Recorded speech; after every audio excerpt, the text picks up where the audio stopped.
out of room for dick riders soon. Ain't no more room left. So if you playing the dick ride, a little late. Fly, Eagles, fly on the road to victory. Fight, fight, fight. Yo, we going all the way this year, man. We going all the way this year. Philadelphia Eagles.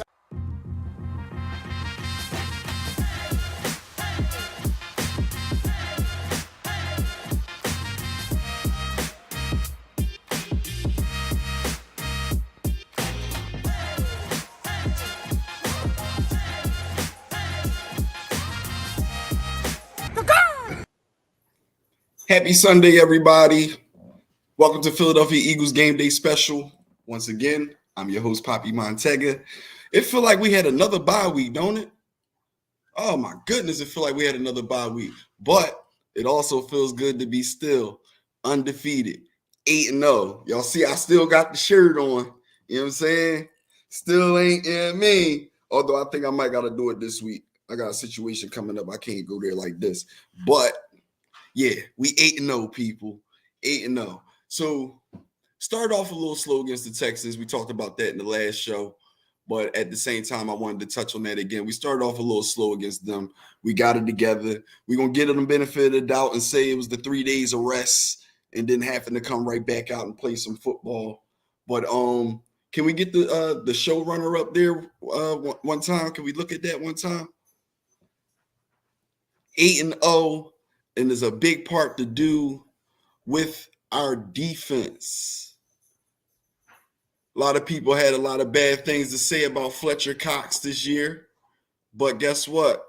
He's balling out of control. We don't have that first picture? If not, it's cool. We'll move on. There we go. That's who we play tomorrow. We host the Washington Commanders yet again. We remember what happened when we played them last. But we're going to dive into that a little later in the show. I just wanted to show off that fine artwork because we are on top of the league. Not just the NFC East, not just the NFC, but the league, Craig. The league. We got our guest host will be coming in a little later. Miss Kee Holmes. Well, no longer guest host. They're part of the show now. I'm sorry. Let me rephrase that. Our hosts, the other host of the show, will be arriving a little later. Miss Kee Holmes and Mr. Jamal Jackson will be in the building. Yes. Matter of fact, a little birdie just told me Mr. Jackson is here early. Let's bring him to the screen. What's up, Mr. Jackson? Happy Sunday morning. The hat is very appropriate. Yes, sir. It's chilly out there, man. Yeah, the hat is very appropriate. How you feeling about tomorrow? Tomorrow's gonna be a good time. Wait, did my screen mess up? No, you good. All right. Tomorrow is not week 3. So they got tape on us. We got tape on them. They got a different quarterback who's been playing all right for them. So our D-line is gonna have to come prepared. And I heard you talking about Fletcher, man. Let's want Robert Quinn to make a little bit more of a presence. And you know what I mean? Everybody's got to ball out. Before Quinn got here, though, man. We ain't gonna do him like that. No. He was balling, but I mean, I just want Robert Quinn something extra to give to Heineke to see, so that you know what I mean. He ain't seeing. Oh, all right. I thought you were talking about as far as Fletcher go. No. D-line got to step up because we know what Wentz was. You know what I mean? So we handled that week 3. So, but it's a different offense. We're different defense as well and offense. So I'm not just gonna give them props or stepping their game. We stepped up too, but Mr. Jackson, it sounds to me like you're pussyfooting a little bit. Nope, not me. You sure? No. Yeah, I'm sure. It's the only team that's seen us twice this year. So okay. I'm not walking on eggshells, but I'm not trying to go crazy, man. Listen, 9-0 is what we're going to be. I just, I know it's tape out there on us, and we'll see how a team that gets us see us a second go round, how they fare. Let me tell you something, Mr. Jackson. If you don't know, this is the time to beat on your chest, brother. This is the time to beat on your chest. I'm beating. This is the time to be Grand Rising, Miss Jackson. This is the time to be that delusional fan. Okay, yeah. That they always say that we are. Because nobody has beaten us yet. So it don't matter what anybody else say, they're wrong right now. No, I'm not sure, Big Exclusive. I'm not sure. No matter what anyone says, they are wrong right now. To anybody that is viewing currently in the comments, please share the podcast, because we are definitely about to have some fun and go over some stats. Oh my goodness. Speaking of stats, Dallas Goedert. What? Can we get that up there? Dallas Goedert is first in the league with yak, yards after catch. Somebody asked what that was last week. Yak. That's it right there. Dallas Goedert leads among all tight ends. He's first in yards after the catch, and he's second in receiving yards and receiving average. That's major. You can take got that an extended down. wide receiver. And Tony Gonzalez said he's going to be mentioned amongst the greats when it's all said and done. Tony said that. Tony Gonzalez said that. And he said, arguably, even though he feels like he's the second best tight end in the league right now, but arguably he is the best tight end in the league right now. Grand Rising, Miss Mimi. Beautiful day to be a Birds fan. How do you feel about who's the first? Who he got? Kelsey. All right. Yeah, I said the same thing. I'm like, well, who are you gonna say right. first? Jason Kelsey. It's like, all right. Yeah. I give him that. But I saw something this week. I don't want to say it was just the Eagles, man. I want to say it was like throughout the league. Goddard is up there like top 10 as far as receiving, period. Bro. I don't want to say top 5. I'm going to say top 10. But the only tight end. Kelsey wasn't on that list. He averaged like 14 a reception. Let me go. I don't want to misquote anything. So I'm going to pull it up. But he averages like 14 yards a reception, and that's big, bro. Damn right. Let me see. Dallas Goedert. Because I don't think Kelsey was on that list. He might not be. Yards per catch. Not sure. It's just early. Just waking up. Man. He ain't sip on yet. No, it's right here waiting. He's averaging 12.4 yards a reception, bro. That's right. Wide receiver numbers. Yeah. And for people that don't know, actually, that's like you said, he's in the top 5. That's better than wide receiver numbers. See? But for people that don't understand like the significance of that, we need 10 yards to get a first down. Mm-hmm. This stat pretty much say pass the ball to Dallas Goedert and you'll get a first down.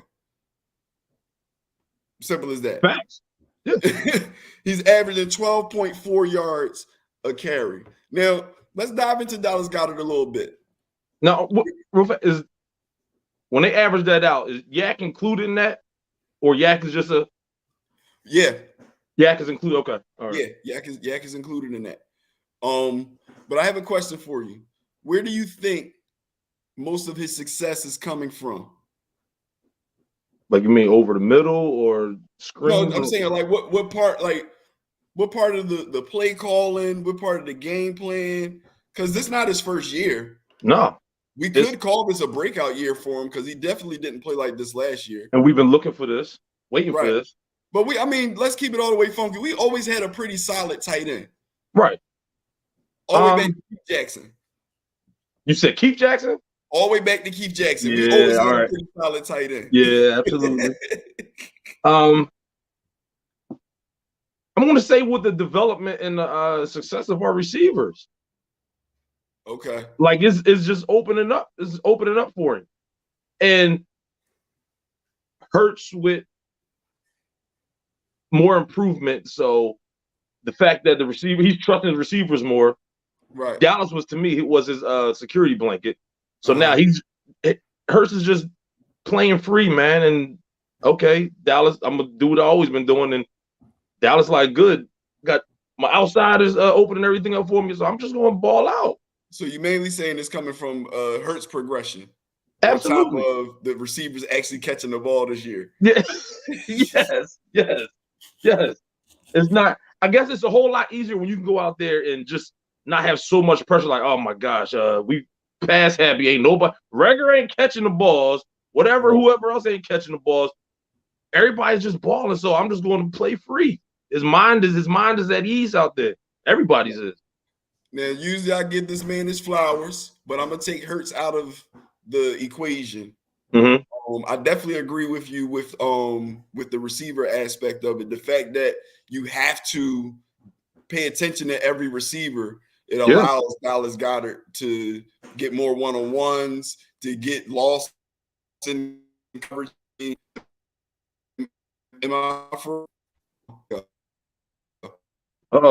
We frozen. Is it me? Did you freeze? You froze. I don't know if it was me. All right, we back. Okay. Yeah, I'm back now. Yeah. So, like, I definitely agree with you in that aspect. But where I feel like it's opened up for him is the play calling. You know what I mean? Because you look at the season, and the big chunk of his yards come off of that screen. Yes. You know what I'm saying? A big chunk of his yards come up. Like, I'm really trying to think back to plays that he bust open, and I could only think of one that wasn't a screen pass where he ran a deep drag route. Deep route. Yeah, and he came across the middle and caught the ball. You know what I mean? And even that particular play, the other few times that play came open, they was running the backup wide receiver ran that play and caught that ball across the middle. But Dallas Goedert, a lot of his come from he'll chip block, turn around, catch the ball. You know what I'm saying? And he's hard to tackle. He's a hard man to bring down. Oh yeah, he's definitely first in yak. But that would be most of the ways he gets his receptions.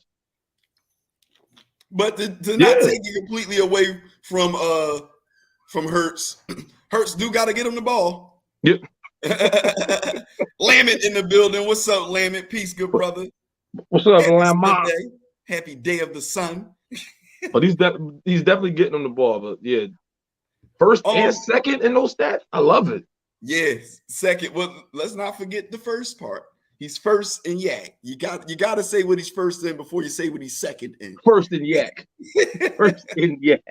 What we're not going to do this week, though, something that I was lacking on the past couple of weeks. We're not going to lack on the who's the man. So right now would be a good time to post the first who's the man. Minus Angry OG. People in the comments, I would like for you guys to participate.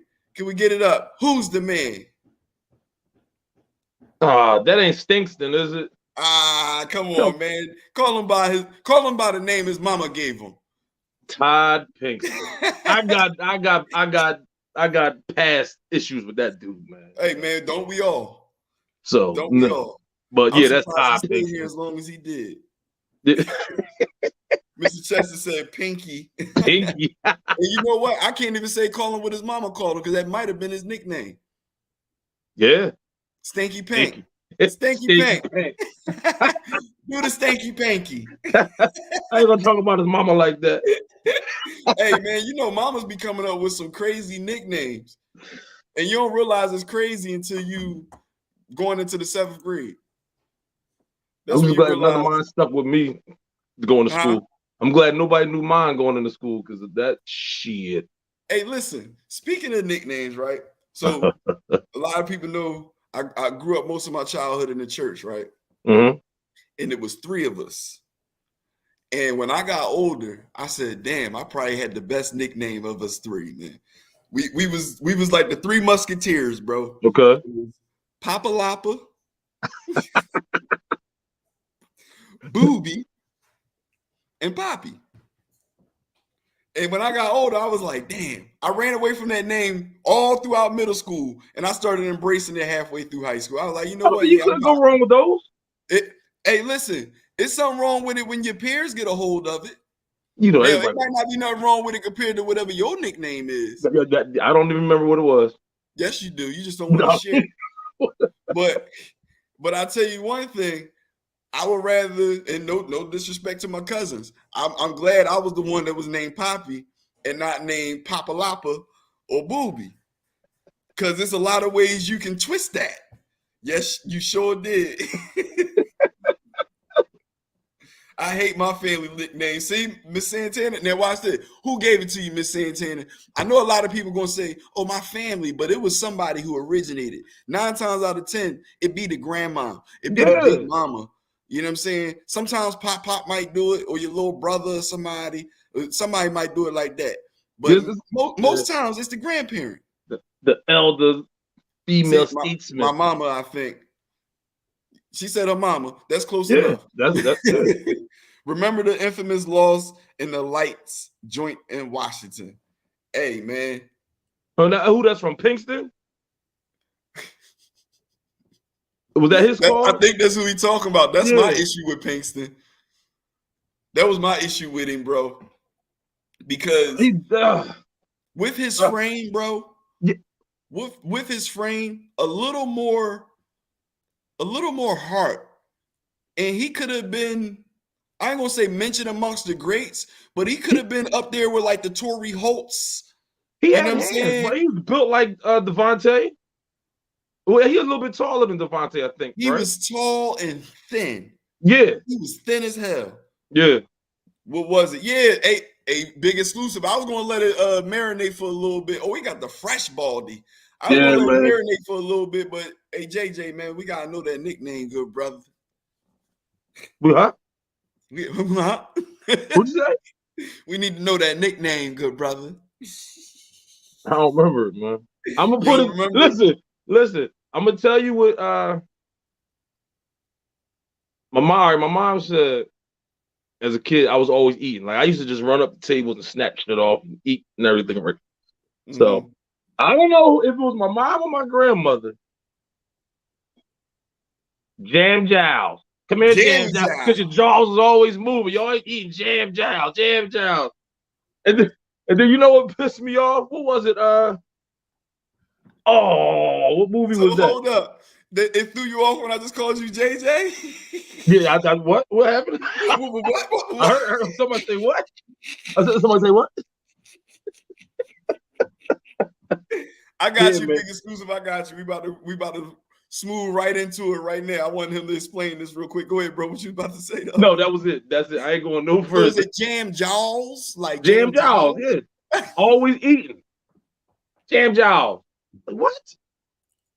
If that would have went to school, Lord have mercy. Yo, any nickname involving Jaws is funny, good brother. But I'm about to start crying, man. We have our other host in the building, Miss Kee Holmes, and yes, we're gonna definitely get to that comment. Welcome, Miss Kee Holmes, to the podcast. You see that tattoo? I mean, a tattoo, that comment. What's up, Kee? Hey, Miss Kee Holmes, yeah, no. She come in with the bird. Look, she look like she ushering you to your seat, don't she? Section A1. Okay, come this way. We're going right down here. Y'all had on. This was the closest thing I could find. This was my. Hey, it's all good. Hey, now listen. We got Mr. Wayne Jackson in the building and Miss Fanta Jackson. Wayne Jackson says your grandfather called you that too. Yeah. Yes. One for the 80s. Never heard any. Big exclusive said your whole outfit itchy. Oh. What? I think he talking about you. He might be. I think he's talking about you. This feel like undefeated right here. You'll never know what that feels like. Woo! Woo! Kee and Jamal. Yeah, this about to come off. Hey, but you know what?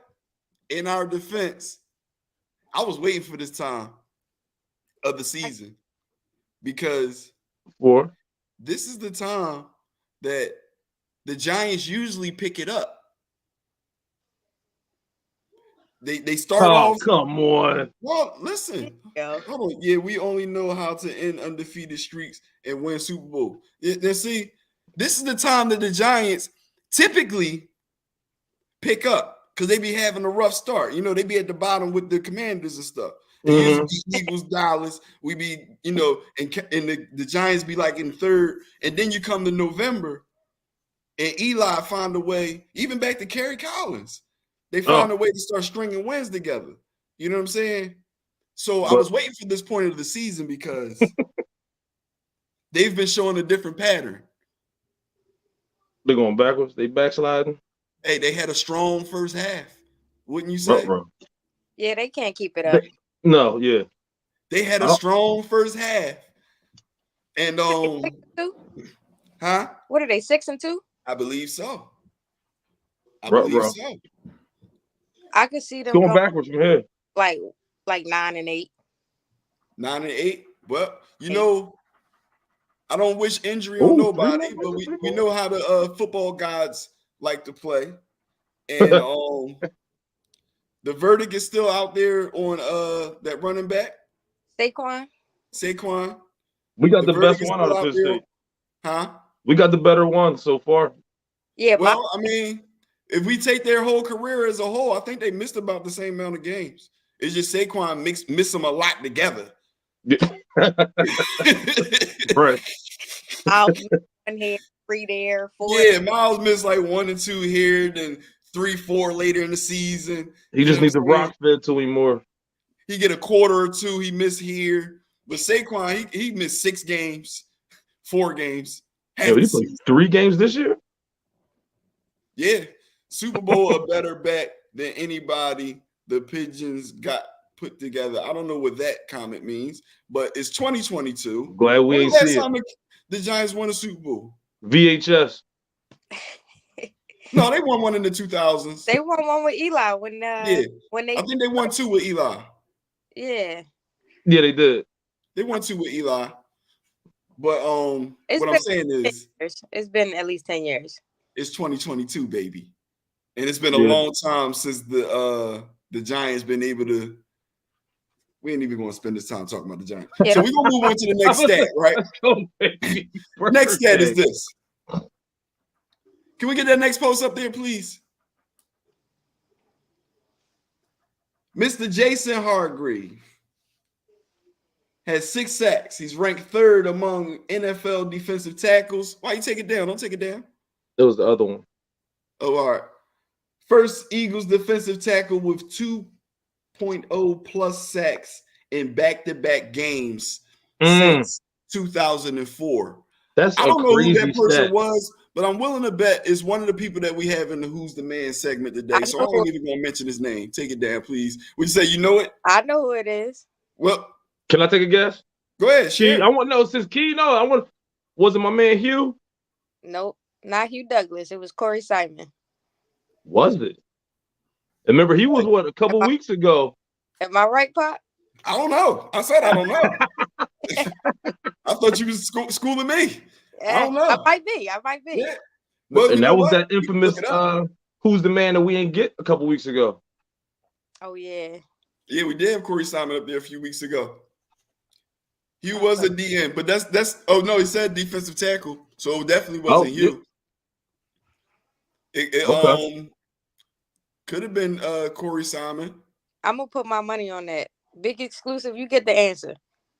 She say, okay, Kee knows her stuff. I like it. We don't even know if that's right, Miss Santana. She has the confidence in me. We don't even know if that's right. But we can look it up though. But anyway, how's your week been, Miss Kee Holmes? It's been a week for the ages, but just enjoying sports. Just enjoying sports and trying to live life. That's all. Staying out the way. What about you, Mr. Jackson? We ain't really dive too much into what you got Listen, into. I'm in the house right now.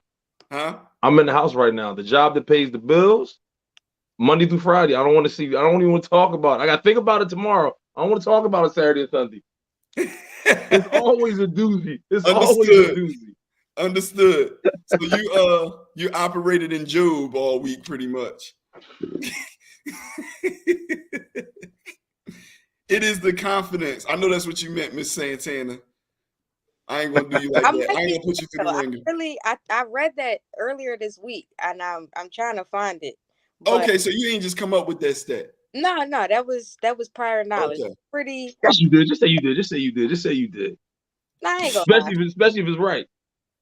I'm pretty sure it's right. See, there you go. How y'all feel about? Actually, to me, we had another bye week. Yeah, we did. We did. That's what days off. Well, we had like 10, 11 days 10. off. Yeah, I think it was 10 days. That's another bye week. How do y'all feel about coming off another long rest? We need it. Gotta keep. I about to say the O line definitely needs it, man. I think the O line they and we gonna need because they have Washington definitely has a all right defensive line. So to get all our boys in our trenches back intact is definitely gonna be needed. What else do they have though? And That's name it. somebody on their D line. I don't know none of them dudes. Exactly, bro. Stop watching ESPN. Stop watching ESPN. Go on YouTube that's their bread and watch the game highlights. That's their bread and butter, though. Their defensive line, their game highlight is their defensive line. and what they needed it after those two games so close to one another. Mm-hmm. Yeah, they definitely needed it after those games. And I low-key feel like they tried to set us up. They probably well, they ain't know we was gonna. Well, maybe they assumed that we was gonna be 8-0 with the schedule that they claim. No. I'm just saying, period. I'm just saying, period. Because why can't the schedule be done like this? And this is for all teams. It's not even for the Eagles. Why can't the schedule be done like this? After your bye week, right? Thursday night game. Okay. I don't know. Or, I mean, you dig what I'm saying? Like after your bye week, Thursday night game. So that'll give you that week that you play Sunday, right? Mm-hmm. You'll pretty much skip the next Sunday and play that Thursday. Nah, they not. We got the total opposite of that though this year. Wasn't our bye week? They hit us with a Sunday and a Thursday. We got the bye week, then we got the Sunday, 3 days rest, then the Thursday, right? Then 10 days rest, and then we got a Sunday again. Versus going a bye week, then the Thursday. Like I feel like it's unnecessary congestion but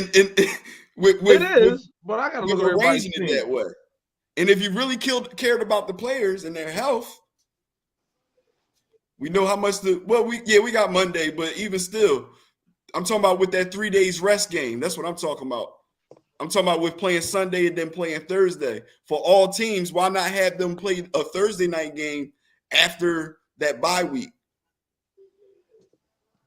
I don't know, but I don't know if you saw that comment. Still living the Houston afterglow till Monday? Yeah, he was they went to the game, man. My parents went to the Oh, that's your pop. What's up, Papa Jack? Out in Houston. They was at that game. Oh, yeah. A lot of people don't agree with Thursday night football, man. Well, you know what? I was a fan of Thursday night football when they used to do it late in the season.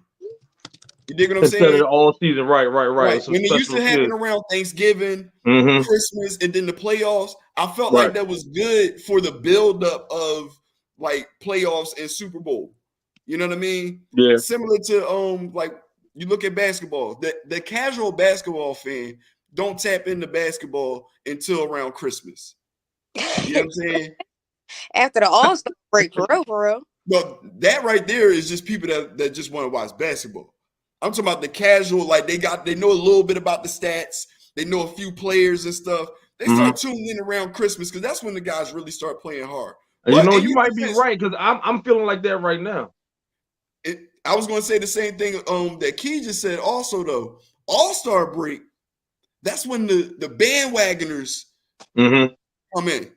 You know what I'm saying? Because you pretty much traded where you want to trade. You know who won't be hot, and it got to be a drastic turnaround at that point for a trash team to make it to the offs at that point. It's too soon to play. Your body don't get a chance to recuperate. I agree, Lamet. That's why I'm saying it should. If we're gonna do the Thursdays, we should do it after a bye week. Jesus. Jeez. I gotta catch up from yesterday and then start all over. That's you need a forklift to What's the ingredients? Because it's not just water. It's water, lemons, 1 slice of lime, and a couple shakes of ginger. Okay, can you tell us what that does? You trying to tell me I need a detox? That's what this. Look, you can't tell us what it do. Just water. You gotta stay hydrated. No, I'm talking about the extra stuff that's in it. Lemon is like a cleanser, so you know. Ginger is also. Yeah. Ginger is good for the digestive system and for the sinuses, I think. Yeah. If I'm not mistaken, I'm definitely for the off the top of my head, but if I'm not mistaken, I believe it's good for the digestive system and sinuses, as is garlic.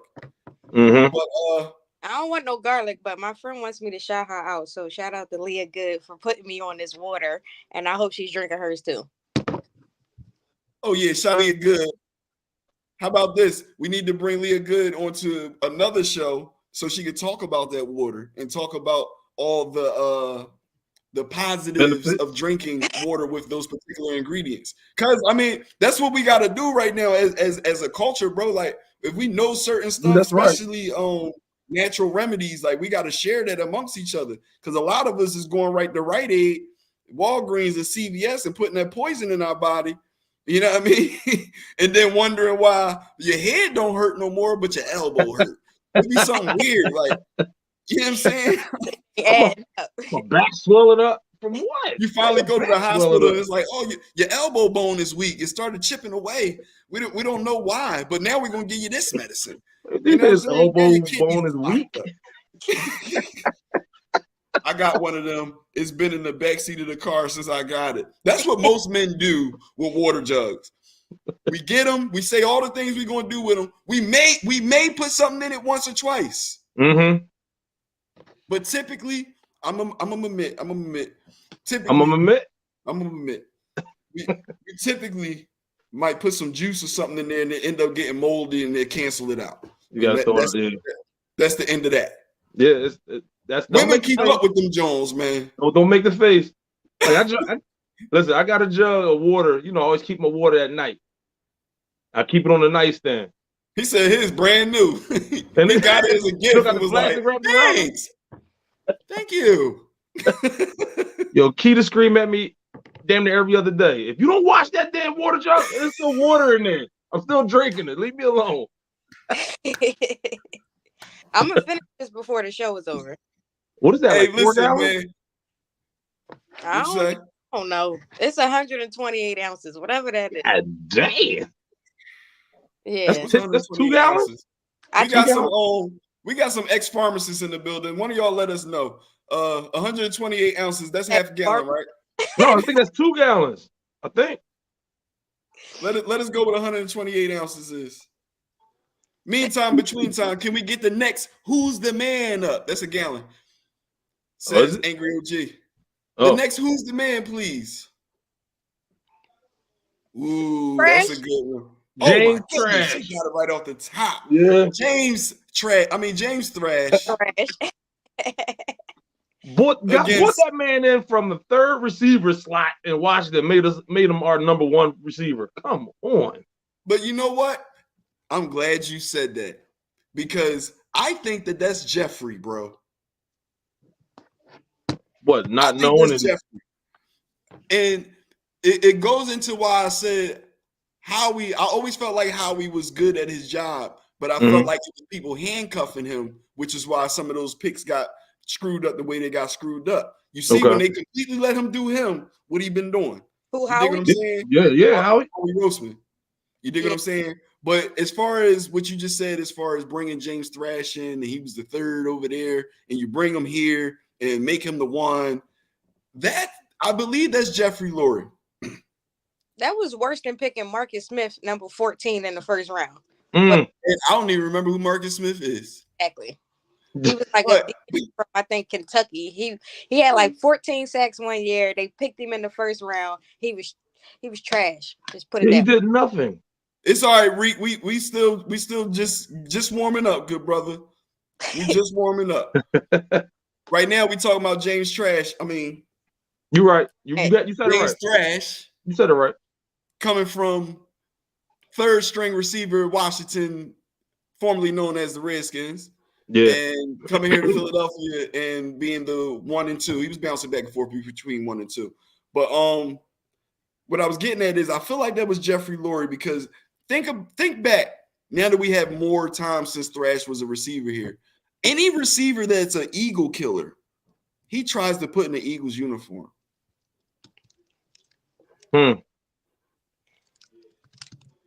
Receivers, they could be no names. Miles Austin. You got Alshon Jeffrey, Mm-hmm. James Thrash, Irvin Fryer back when. Irvin Fryer. Yeah. Look.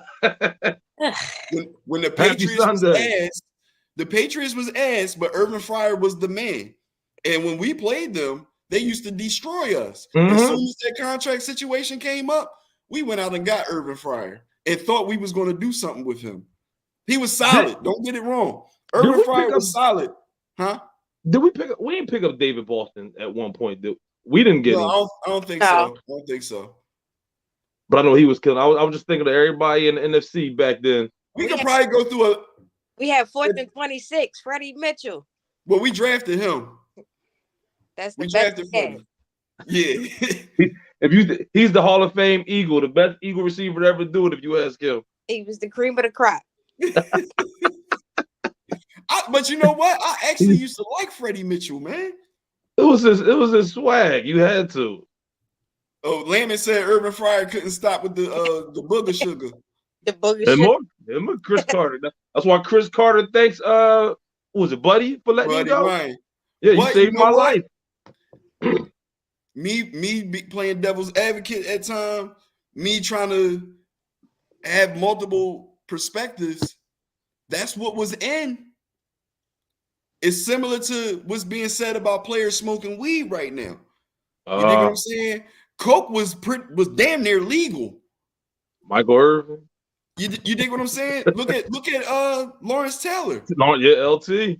Yeah. To my knowledge, he was able to do it on the sideline, and they turned the other cheek because of what he was doing on the field, bro. That's why he was smashing. No, he wasn't cutting up on the sideline, dog. Bro, to my knowledge, now you know how stories could get twisted up when they get passed along. But I've heard from multiple sources that Lawrence Taylor would take bumps on the sideline. I heard from multiple sources that Lawrence Taylor was under the influence when he did what he did to Theismann's leg, bro. Wow. And I heard by multiple sources that what's his name? The coach at the time? Hall of Fame coach. All right, go ahead. Who, Parcells? Parcells was aware of it the whole time. Wow. Hollywood Henderson was getting high back in the day. Bro, that was a thing. To me, so I look at when they talk about players from the 80s and I'm gonna say up to the mid 90s. When they talk about them being on coke and all that, bro, I don't frown upon them only because I look at it similar to how the Bill Cosby thing. You dig what I'm saying? Like, all right, now what he did was frowned upon, but back then the women was coming and asking for that because it was similar to 10 years ago with the Molly. Mm-hmm. Mm-hmm. That's just what it was. So we go to 2035 or something like that, and somebody going, yeah, he gave me Molly at a party. You know how that's going to look? Like the Bill Cosby situation. But you take it back to 2012, and it's like, girl, he had Molly at the party. We was in there rocking, girl. You dig what I'm saying? Like, so that's why when they start trying to bring that stuff up, I'll be like, The Cowboys ain't been shit since they stopped them getting high and committing scrapes. Whoa. Whoa. What's up, Miss Hadia? Peace and grand rising. But you know what? to dive in a little more on what Lamont said, that owner's still trying to bring them in. He's still trying to bring in them black eyes and them cases. He's still trying to sign them. Which makes me surprised that he's going after Odell. Huh? What is that? I said that makes me surprised that he even is interested in Odell. He isn't interested? That he is. Oh. What?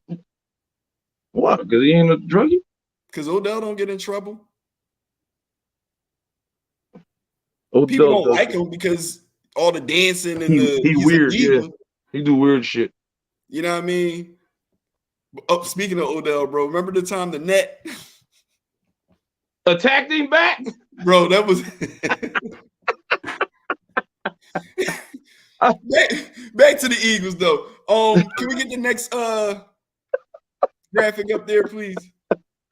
That was hilarious. CJ Gardner leading the league in interceptions with 5. There's something I wanted to talk about with him, and you brought it up last week, Mr. Jackson. I believe it was you that brought it up. You can take it down. That's more than he's had in his career. He had 5. From what they say from, was it 19 to 21 or something like that? I believe in 3 years. I believe in 3 years he had 5 total interceptions. 43 games, I think it was total. Right. He only had 5. He got 5 in 8 games. Right. Here and he doesn't even know the full defense. So don't even know the full defense. Key got the now, like you said, he's a dog. He said this post game. He said, "I'm a dog. I'm a dog." Like when he gets 100% acclimated with, what the hell's gonna happen, bro? When we picked, I'm gonna keep it all the way funky. I didn't know nothing about him before we signed him. I didn't either. You know what I'm saying? And what I typically do is when the Eagles sign people, I go back and I look at their highlights. Yeah. I go back and look at their interviews. Okay. And the first thing that popped up for him was when the dude it looked like he snatched his chain and he started punching him. Yeah. He came from behind him and he snatched. Yeah, it was. Yeah. And he started punching on him. And the first thing I said was, "Oh, we got this going our team." Like, I'm like, he's soft. He ain't even throw no hits back, nothing like that. You know what I'm saying? But then I dove a little deeper. Okay. And I realized he's a troll on the field. He's an antagonist. And dude was trying to get his lick back. He wasn't chumping him. He was trying to get his lick back. And CJ Gardner was pretty much on some second guy gets caught. I saw him play a few times. He was an irritant. See? Didn't he get whatchamacallit from the Bears kicked out? Was that CJ? I'm not sure. Miller. I'm not sure. But he used to be big on snatching dudes' mouthpieces and stuff like that. You know what I'm saying? Like the play would be over and you walking past and he'd snatch a mouthpiece off, throw it across. He'd do little stuff like that. I like it. Yes, he was the dude. That's what I was about to get into next. He was the dude that was in Lamont. I mean, your name's still on the runner if you want to come on back on the show, good brother. Yes, he was. If you want to come back on the show, good brother, by all means, please do. Come on, Lamont. But yeah, show he your got into the face of Brady because he picked him off when he counted. You know what I'm saying? Now, is it safe to say? Because I like to play devil's advocate, bro. Even as an Eagles fan, is it safe to say that he's a big part of our defensive success? Yes, absolutely. Yeah, absolutely. He's a big part. So will we be as successful without him? No, not with the current roster. If we didn't have him, they would have needed to get Jesse Bates from Cincinnati. Despite all that, because we might not have been able to get him.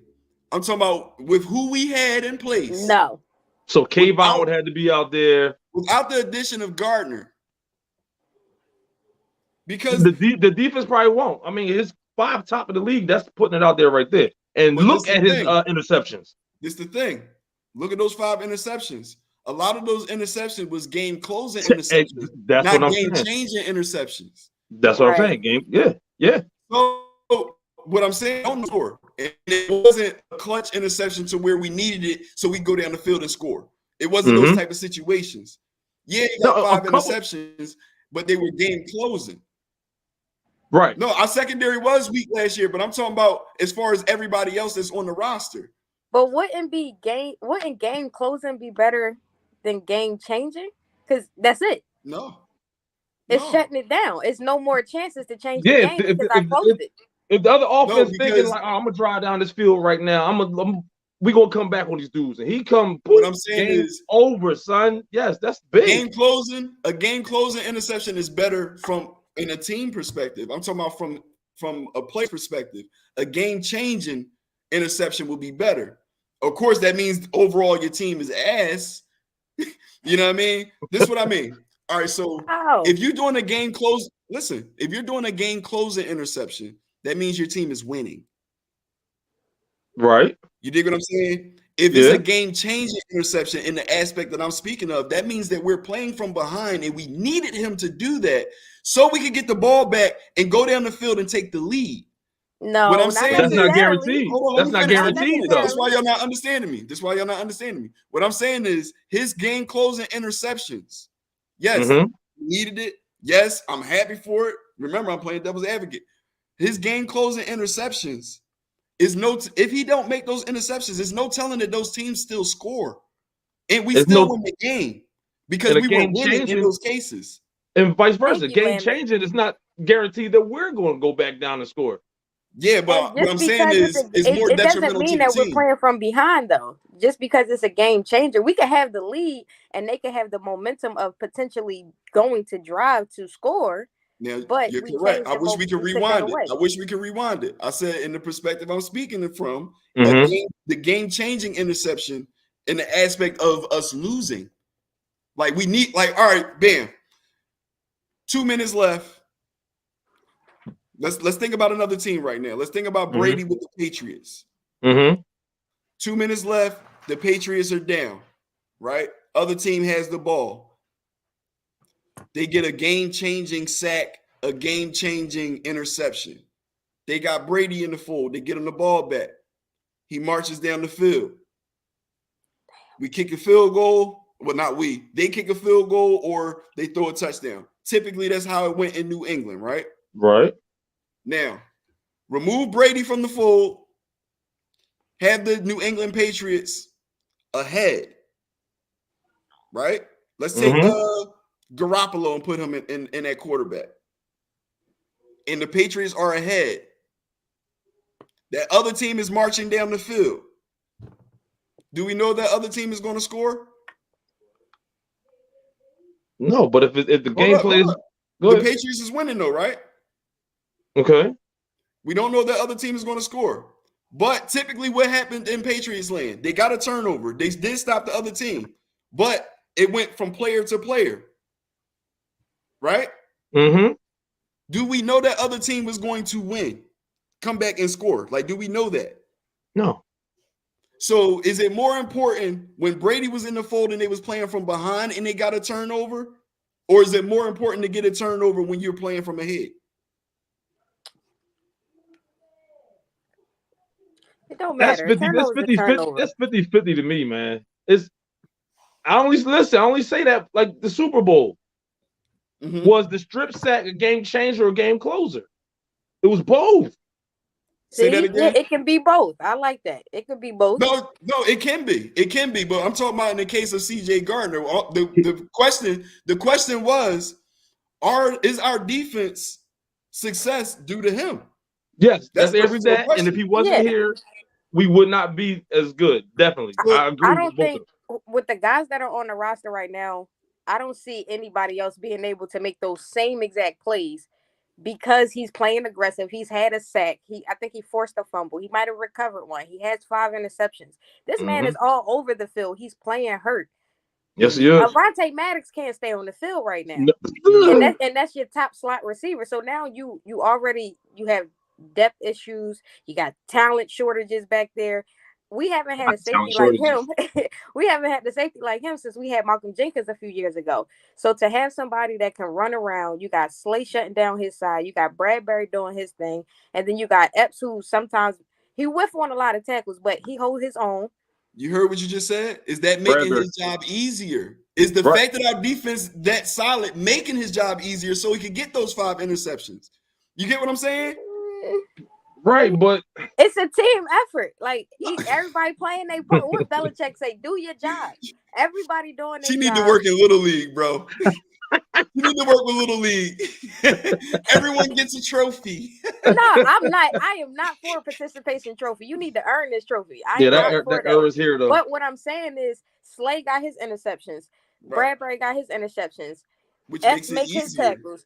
It does make it They make easier. But if you're game-changing not good interceptions. enough to do your own job, it does not matter. Yeah, Slay just and a Bradbury dog. make game-changing interceptions. That's why they're ranked number 1 and 2 in the league. Yeah. You see what I'm saying? But listen. Oh, go ahead, Jamal. So was it Arizona when he went out hurt? We got hurt. Mm-hmm. CJ, hands all messed up, went out, come back in. Interception, deep ball over the middle. That was game closer and game changer. It wasn't game changing because they was trying to come. They was trying to come back. But they It was was a game marching. closer. They were marching. They was marching, yeah. But we don't know if Slay or Bradbury would have got the pick. Well, What not I'm saying is where the pick happened at. Where the pick happened at. Bro, it Nah. could have happened the next play. All right. You dig what I'm saying? What I'm saying is he having this success because of the guys around him? Or is the Absolutely. guys around him having this success because of him? So Vice I'm versa, saying it gotta absolutely, go yes. hand to hand because he played 43 games. See, with everyone the Saints. gets a trophy. No, Everyone gets no, a they trophy. don't. Not no more. He played 43 games with the Saints and had 5 interceptions. He's played 8 with us and has 5 interceptions. He has more of an impact in a shorter amount of time on this team than he did in 3 seasons on another team. Because it's easier to play when everybody around you is just as talented, if not better than you. It's easier to do your job. That's so true. was he the best person on that defense down in with the Saints? Now, that's what brings me back to the other side, on y'all side of the argument. Remember I said, I was just playing devil's advocate. Because you look at the Saints, right? When he was there, they were a playoff team. Barely, but they were a playoff team. They made offense. Huh?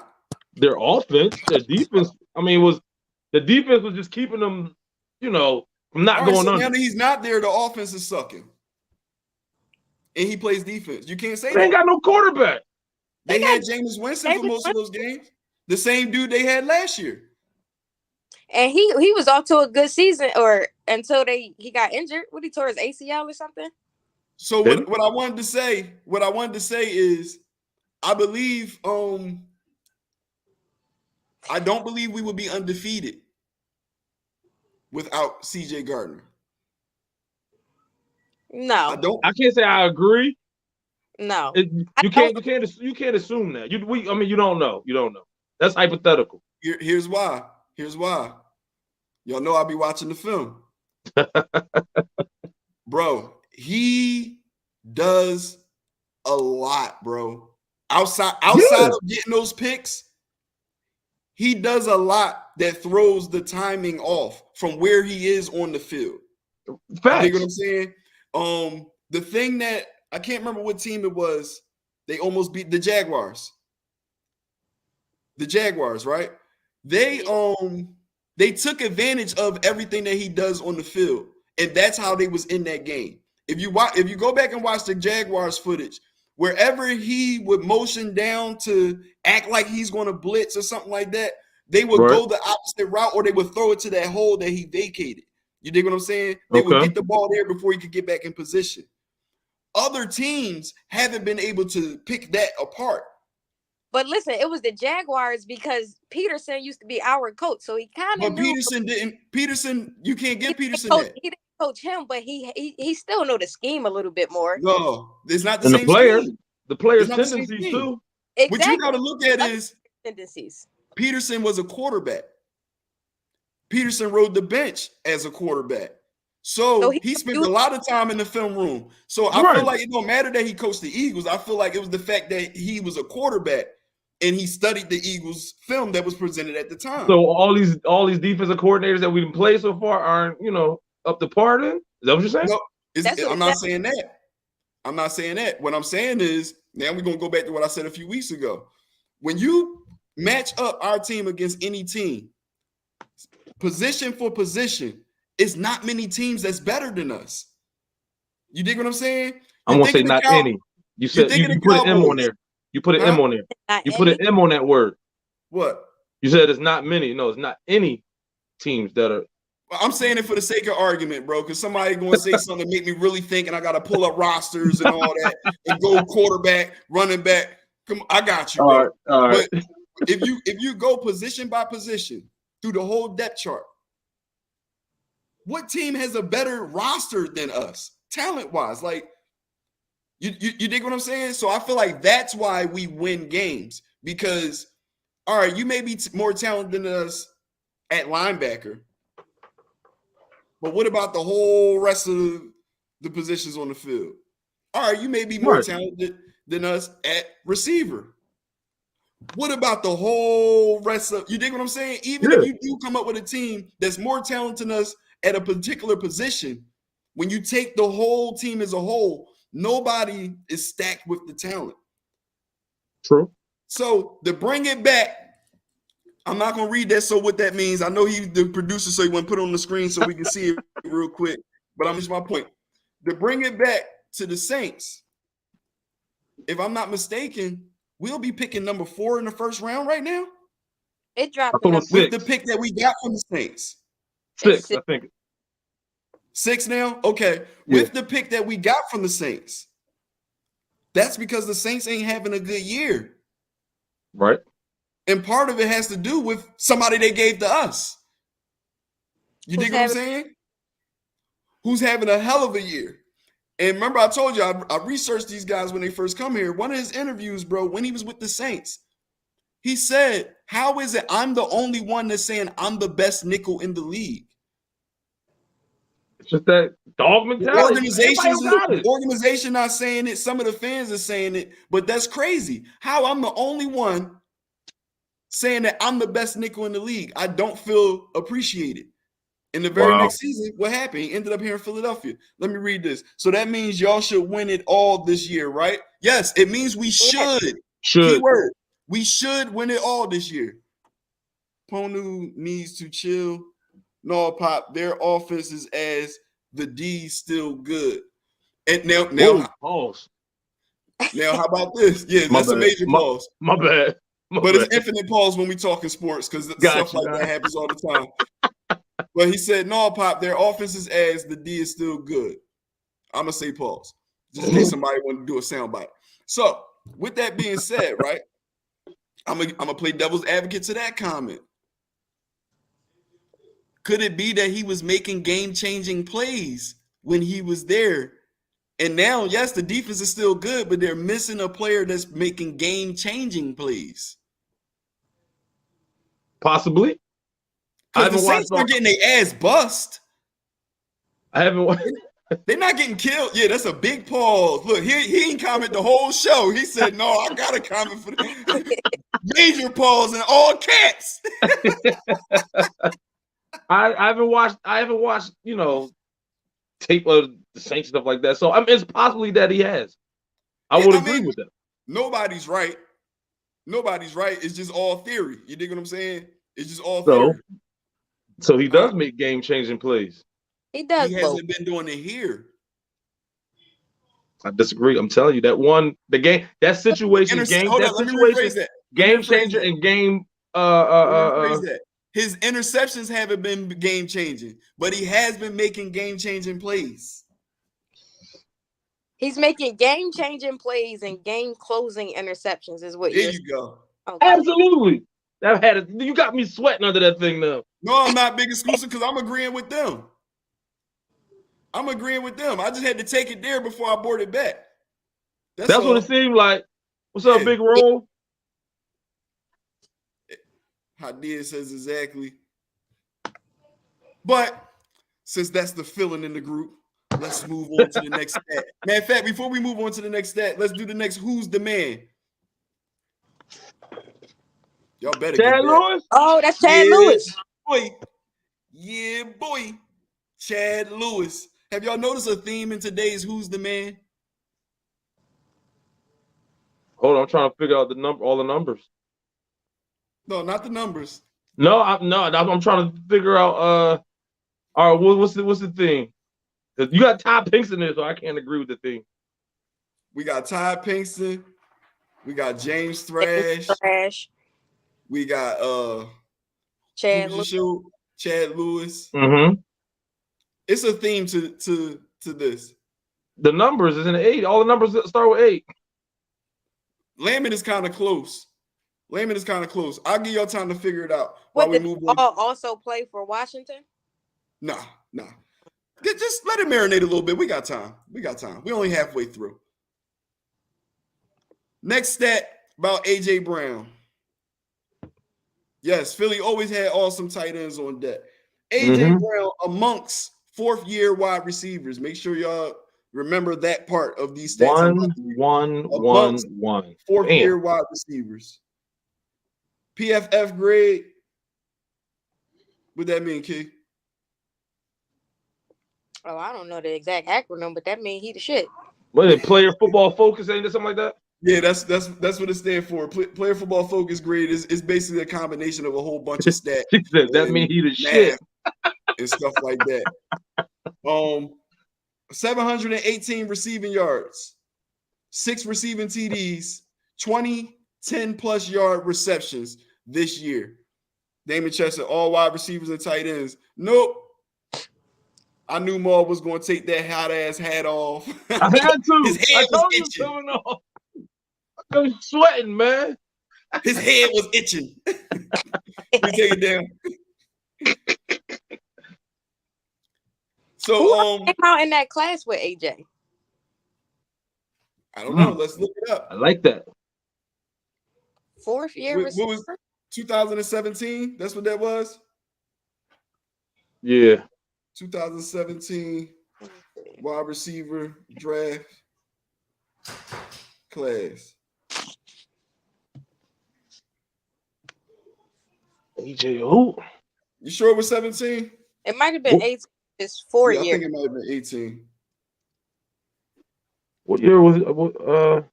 2018 wide receiver draft class. Let's see. I don't even see AJ Brown name on here. I don't know if this is the same year.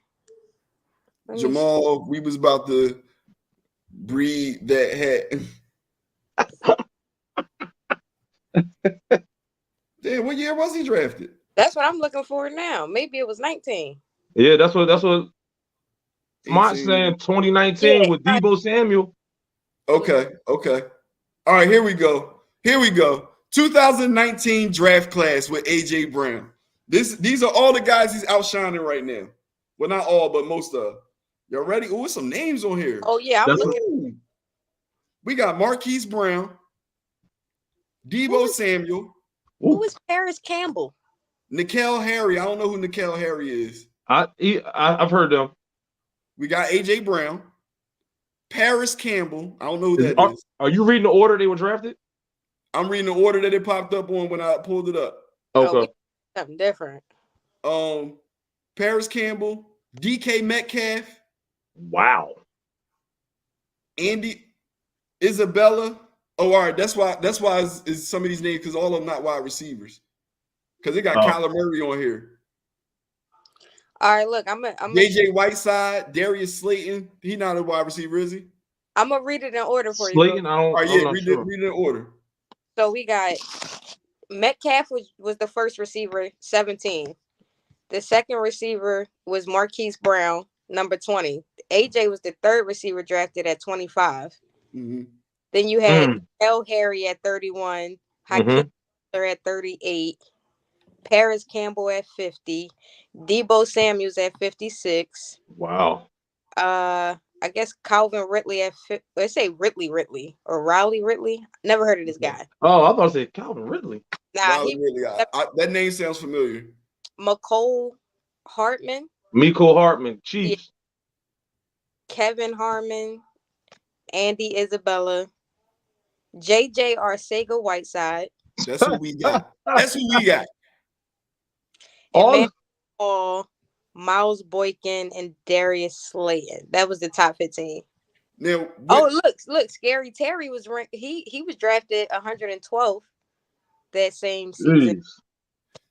now answer me this. It said Ridley, the dude from Atlanta. What round? That's Calvin. Yeah, No, this it wasn't Calvin Ridley. He was drafted in 2017. That's my mistake. now who? What round was he drafted in? Who? AJ. First. AJ drafted 25th overall that year. So And first what round was Debo drafted in? he was 56. So what was that? The second round? That's second, I think. Yeah. So guess who we went with in the first round that year? Who we went our first? Wait, receive. You said who we drafted the first round? The Eagles in the first round. Guess who they drafted in 2019 first round? Was it an offensive lineman that year? Yes, Dickerson? Dillard. Dillard, yeah, 77. Yeah. We Yeah. drafted Andre Dillard, and in the second round we drafted Al Sanders and Whiteside. So we could have got Miles Sanders and possibly Debo. Fourth round, we drafted Sharif Miller. Who? Oh wow. He played defensive end. Wasn't he at Temple? And he Wasn't he only Temple? played one game as an Eagle. We got him from Penn State. And in the fifth round, we had drafted a quarterback named Clayton Thorson. Okay. That was who we spent our 2019 draft picks on. Yeah, Sharif Miller from Philly. I knew he was from Philly. Remember what I said? That's when Howie had the handcuffs on him. Right. You could tell that wasn't a Howie draft. Yeah, absolutely. You You can dig what tell. I'm saying? But we in the second hour of the show, and at this present time, I would like to actually hone in on the topic of the show, which is the Washington Commanders. The last time we played the Washington Commanders, can we get that up there? Damn Commanders. We beat them 24-8. And as y'all see on the cover right there, that was, in my opinion, somewhat of a breakout game for Smith. You He's take that been down? since. Say that again? He's been quiet ever since. So this has to be another breakout game for him. Yeah. Let it happen. Let it be then. And you know what's crazy? When I go back to my criticism on Smith, even in that game, he didn't have much yak. He just caught deep passes. Yeah. That was Is that that- joint he is caught that up in the middle in fault? double coverage. Say that again? Is that his fault? Because he makes some toe tag. So he got the toe tag swag. However, Yeah. Toe tag. yeah, Yeah. He got that down pat. he's gonna catch the ball, but he doesn't necessarily have the opportunity to get a bunch of yak from the plays that are coming towards him. Is that his fault? We're not gonna go down this road again. I'm gonna get my rebuttal and then we're gonna move on. All right. He Once lighting the again, pan. Watching the film, it's times that I've seen him catch the ball short and open up the wrong way. You dig what I'm saying? I've seen him read the block and go off the block the wrong way. Now you're 100% correct. A lot of his passes he catch going towards the sideline. You know what I mean? He don't have much room to do anything after he catches the ball. But if you look at it, like them screens and stuff like that, one screen, Quez got mad at him. When he didn't go the right way. He opened up and went to the outside, and Yeah. Quez was opening the alley to the outside. He was blocking his man that way, and his man was the one that tackled him. And it was that game when he got lit up like 3 times. Smith got lit up like 3 times. Unnecessarily hits he needed to take. Yeah. Unnecessary hits because of his decision. You dig what I'm saying? Once he got Right. the ball in his hand.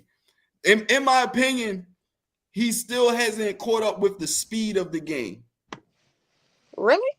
Yeah, because he really hasn't had to.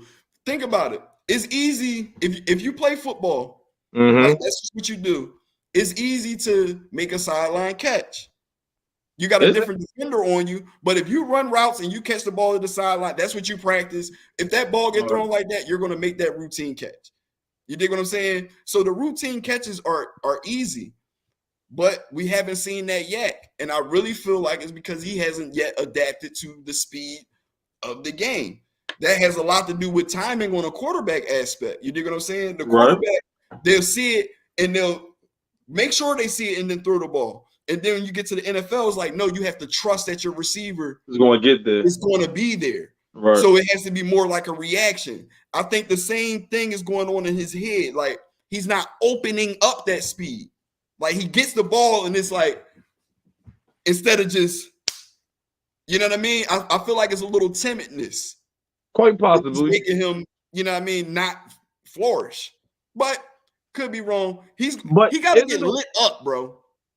Huh? He's been taking some hits. That's why I'm like, yo, this dude can take. He's skinny as hell. He can take a hit though, but he's been taking. He don't need to be doing that. He's been taking some hits, but I feel like he really got to get lit up and see it on the footage. Like, damn, I could have got away from him. Sort of like that AJ Brown when he should have got that fourth touchdown. Yeah, and he knew what I'm saying. Say that again. AJ knew it on that play. I'm looking at this stat right here for Yak. And I know we talked about Goddard leading the tight ends. He's averaging 8.7 yak per reception. Comparison, Devontae is only averaging 4.63. So your tight end is averaging almost twice as many yards after catch than your second receiver. Twice as size, too. They have the same exact number of receptions. Smith on 3 more targets. They both have 2 touchdowns. So their numbers are very even. But when you look at the yak, I didn't even look at the numbers, bro. I just looked at the film. That's weight room too. With the numbers. Say that again. That's weight room too, man. Seriously. No, true indeed. True indeed. I can take you down with a good tackle. But that's one arm tackle. He tripped up. A lot of times it's his fault while he gets in their paws. Right. You dig what I'm saying? Yeah. A lot of times he runs right into the defender. It's like, bro, he acts like Kobe when Kobe catches the kick. He ain't that. By the way, did we replace Kobe yet? Yo, I bet you in the next 3 weeks we play the Commanders, the Colts, and the Packers. Kobe gonna break one in the next 3 weeks. I guarantee it. Now, guess what? I'm gonna play devil's advocate. I guarantee you, in the next 3 weeks, Kobe gonna lose a fumble or something. I was just gonna say he wasn't gonna have that spot in the next 3 weeks, bro. I ain't gonna hold you. I don't wish nothing wrong on nobody football career. You dig what I'm saying?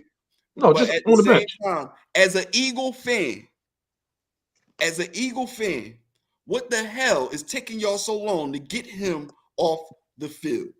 They're getting Greg Ward back in shape. With this current roster, who would you replace him with? Greg Ward. I'd even put Gainwell back there. I will put Quez back there. Watkins. I'll put Quez back there and move Pascal up. Oh. Yeah. I'll put Quez at the 4, put Pascal at the 3. And Quez has done it a few times too. Yes, bro. Who is this Kobe cat, bro? This Kobe cat. Real rap, bro. Like somebody. Yeah, exactly. Yeah, his dad must be friends with Jeffrey. Yeah. Oh, you know. Yeah. He's gonna. Oh my gosh. It's sort of like Austin from the NBA. Rivers. Yeah. Oh my gosh. Doc Rivers' son? Yeah. Bro. Yeah. Kobe must be Sipas's sparring partner in practice. He's like, yo, you do good in practice. Just do it on the field. Like, what? Why is he out there? The only thing I can say in his defense is he doesn't make mistakes. You dig what I'm saying? And at this point, that's like a big key for us. Like, we're not killing ourselves. True. But just imagine if our offense could get the ball in the other team's category. On the other side of the field. Yeah, that's fact. Possession. Yeah. The possession. You get what I'm saying? Imagine if we could play the field possession game based off of our kick returner. And if that's the case, you know what the haters going to say?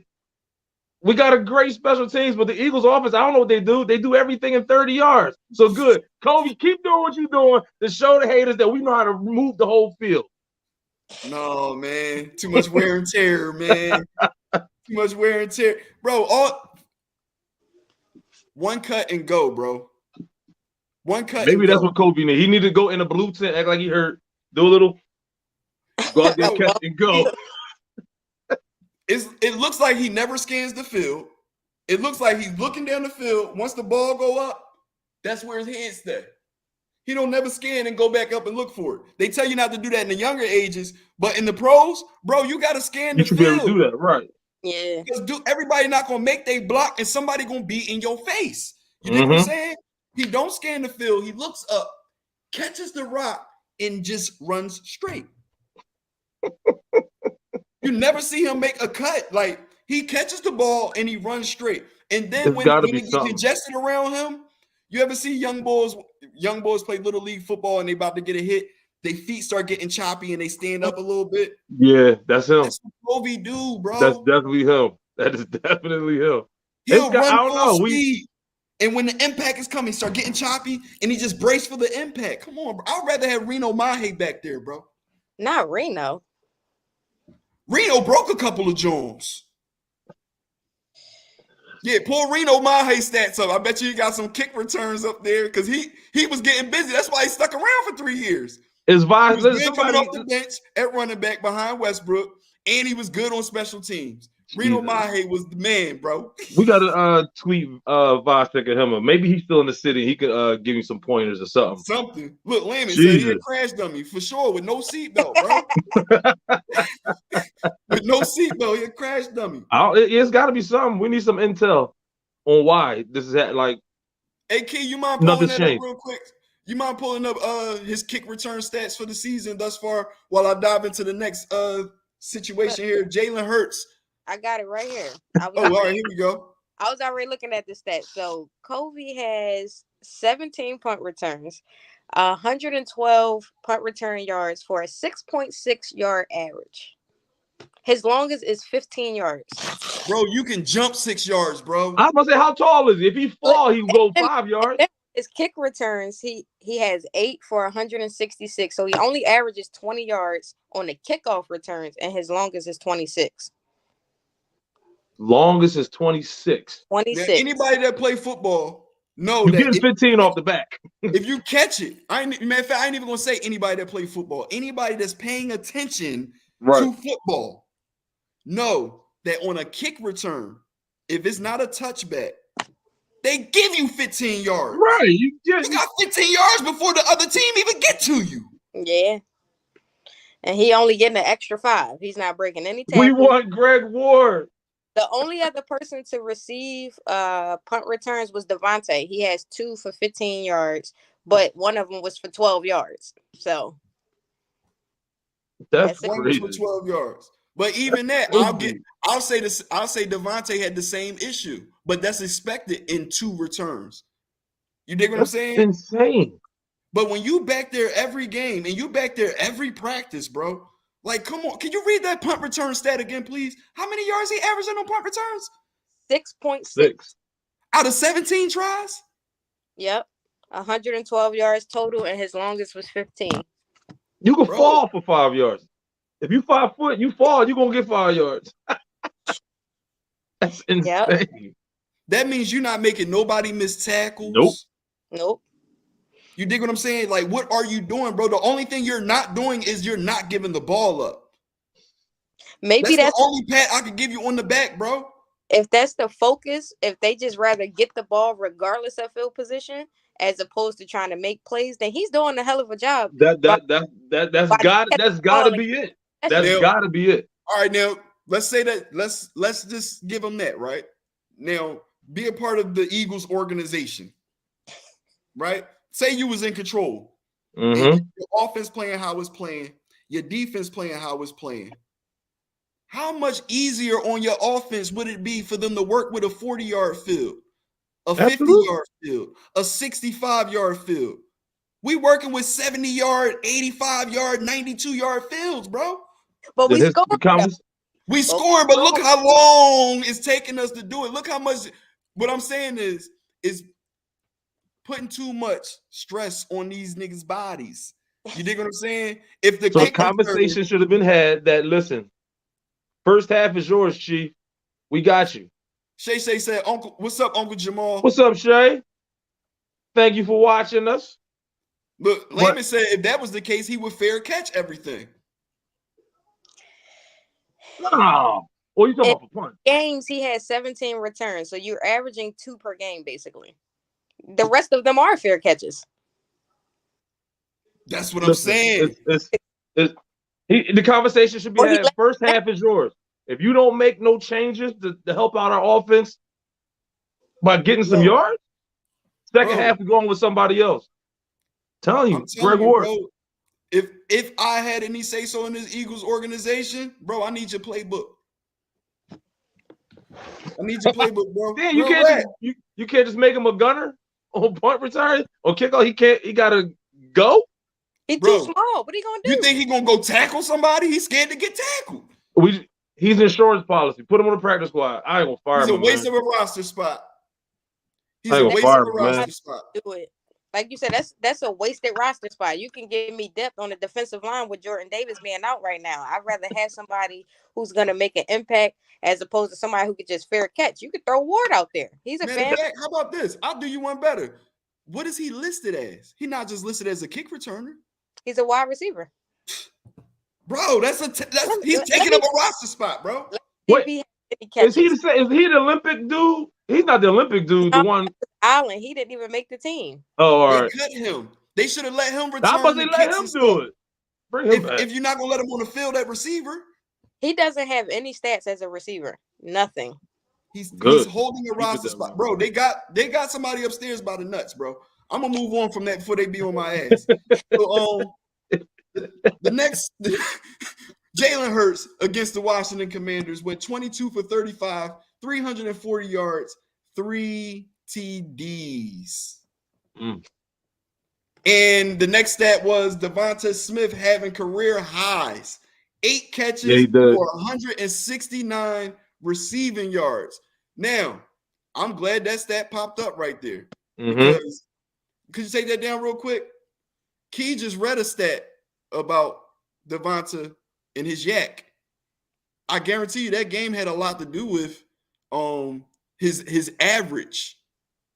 Right. Not necessarily the yak, but his average per catch. That game had a lot to do with it. He averaged 11 per catch. 11. Now, we just said in this game he had 8 catches for 169 yards. That's what, about 20? What's that? That's like 12. It's more like 12, ain't it? I'm going to calculate that. Yeah, calculate that up, please. It's probably closer to 20. 21.1. Oh, shit. See? Don't give me no money. Don't give me your money. Let Key count it.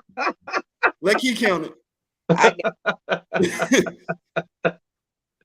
But, yeah. Isn't that the game where he had the deep ball over the middle? When are we wearing those black? Yeah. The double joint and double coverage. Yeah. Okay. I believe we're seeing the black jerseys first against the Packers. What is? I thought it was the Christmas Eve or around that time. I heard. That's what I heard. I'm not that's sure. when we wear them against the Cowboys. We wear them we wear them 3 times. We wear them against the Packers, the Cowboys. If I'm not mistaken, it might be the Commanders too. The second Commanders game today. That's tomorrow. Tomorrow. Let me drop a stat on y'all. I just did some quick math. So go ahead, do that. We take Smith game versus the Commanders off. The rest of the season, he has 32 catches for 273 yards. He's only averaging 8.5 yards per catch. Wow. Wait. You take that one game off, and his stats are completely different. Yo, so, men lie, women lie. Filming numbers don't, bro. What's going on with the boy? So, men lie, women lie. Film and numbers will never lie, bro. Do we think because AJ is now being the focal point, he out here destroying everybody left and right, AFC, NFC, does that open up more opportunities for Smith? It should. It should. Like that was the thought process when we brought him in. Like, okay, Devontae gonna go off too. Right. You know, I said something a couple of weeks ago. I don't know if I said it on the show. I think I said it on the show. But I'm like, bro, he's treading the line of being a bust, bro, for what he was supposed to be. He's not living up to his expectations at all, bro. Was this 2 or 3 for him? This year, 2. Second year. Oh Look yeah, at Jefferson.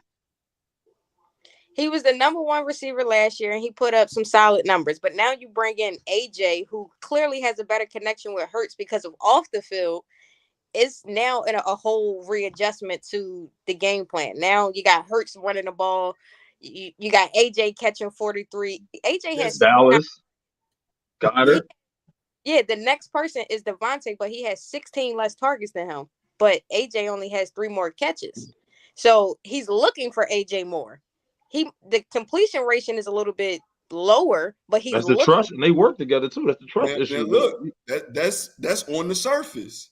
That's on the surface. If we go back down into diving into the film, AJ don't be wide open when he catch the ball. No, a lot of that is coming from Yak. I'm not talking about like how often he's looked for, because I'm glad that he's spreading the ball around. That's the way I look at it. He's spreading the ball around. He's not just throwing it to AJ. That was that first game. Welcome to Philadelphia. This is what it's going to be like, bro. And then every week after that, it was pretty much AJ going to get his. AJ definitely going to get his, but Hurts is spreading the ball around. He going like Devontae going through that only child syndrome. He don't know how to share. When another kid come in and want to play with the ball, he got issues now. Bro, it looks like to me Devontae is going through that little brother syndrome, bro. Yeah. Like little brother want you to do it. Right. Yeah. Can I play? I want to play on your team. So when y'all up by 35, just give me the ball a couple of times and let me shake and bake when everybody tired and hurt and all that. So when we go back from this Thanksgiving dinner, we can talk about what I did out there with the older cats. You dig what I'm saying? I need Smith to show up, bro. I need him to show up. Is today the day he show up? Because he know he showed out last time. Right. It's like it's the same team. So I don't know. Who I think shows up today? Ooh. Miles. Pascal. I was about to say Zach. Zach been showing improvement since he's gotten here. Like, he's stepping up in a big way. Blocking, catching, like. What's up, big? He definitely does the Hines Ward work for the receiver crew.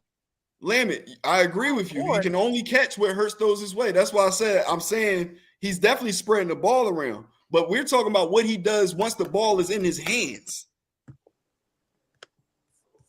The all 22 films show him open all day. I don't see that when I look at the film, but I've been hearing that since last year. That's when it's like, oh, Hurts is not the good quarterback. The receiver's always open, bro. So I don't.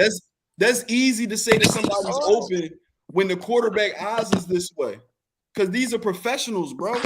So it's sort of like we were talking about with CJ Gardner. You're going to be over here to try to bait them to throw it over here. You dig what I'm saying? You're going to make them think that you're out of position, so they make that throw because you got recovery speed or you got this, or you dig what I'm saying? That's all a part of being strategic. And in that particular aspect, once the ball is thrown or the quarterback is looking this way and start running, it's easy to go back in the film and say, look at this person wide open on the other side of the field. It's easy to do that. So we can't really go off of that. But when the ball is in his hands, bro, it's nobody else's responsibility but yours at that point. That's what I'm talking about. Once the ball is in his hands, what's happening? He got a question for the entire panel. Go ahead and post that down there. We're going to dive into some more stats. If y'all don't remember, the last time we played the Commanders, 9 sacks. Can we get that up there? Yes. 9 sacks. That's how it went. Everybody got their shine. Now, real quick before they take that down, it's 2 people in that photo. No, put that back up there so they can see it. It's 2 people in that photo we haven't heard from in about 3 weeks. They're going to have strong games today too. Josh and BG? No. I was thinking BG Josh and Reddick. I was going to say Reddick and who's that linebacker? Yeah. We haven't heard Reddick. That's TJ Edwards in the front. Yeah, exactly. TJ been balling. Last time y'all heard from him? TJ been doing his job, leading the team in tackles. Yeah, all over the place and coverage. I get that. Coverage. You can take that down. I get that. He's doing his job, which is why N'Kobe can't get on the field, right? Is that? Yeah. Yeah. But what I'm saying is, When the last time we heard his name? Just like Reddick. I mean, Reddick balling, but when the last time we heard his name? Right. You right. Here we go. Yeah. Big Roll says, all three of y'all have been promoted to the defensive coordinator position for the next team we play. How would you play with today's Eagles to shut them down and win? Against the next team, as in the Commanders The today, Commanders? or who we play after the Commanders? We play the Colts next week, and the Colts just signed they got Jeff Saturday as the head coach, so that's gonna be a doozy. That right there Is it going to is translate? a hair in my ass, huh? The hell?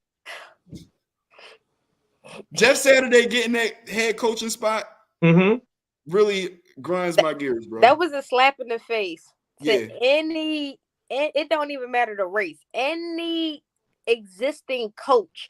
This man has no prior coaching experience. Right, He that's just what I'm was a saying. great player for that organization.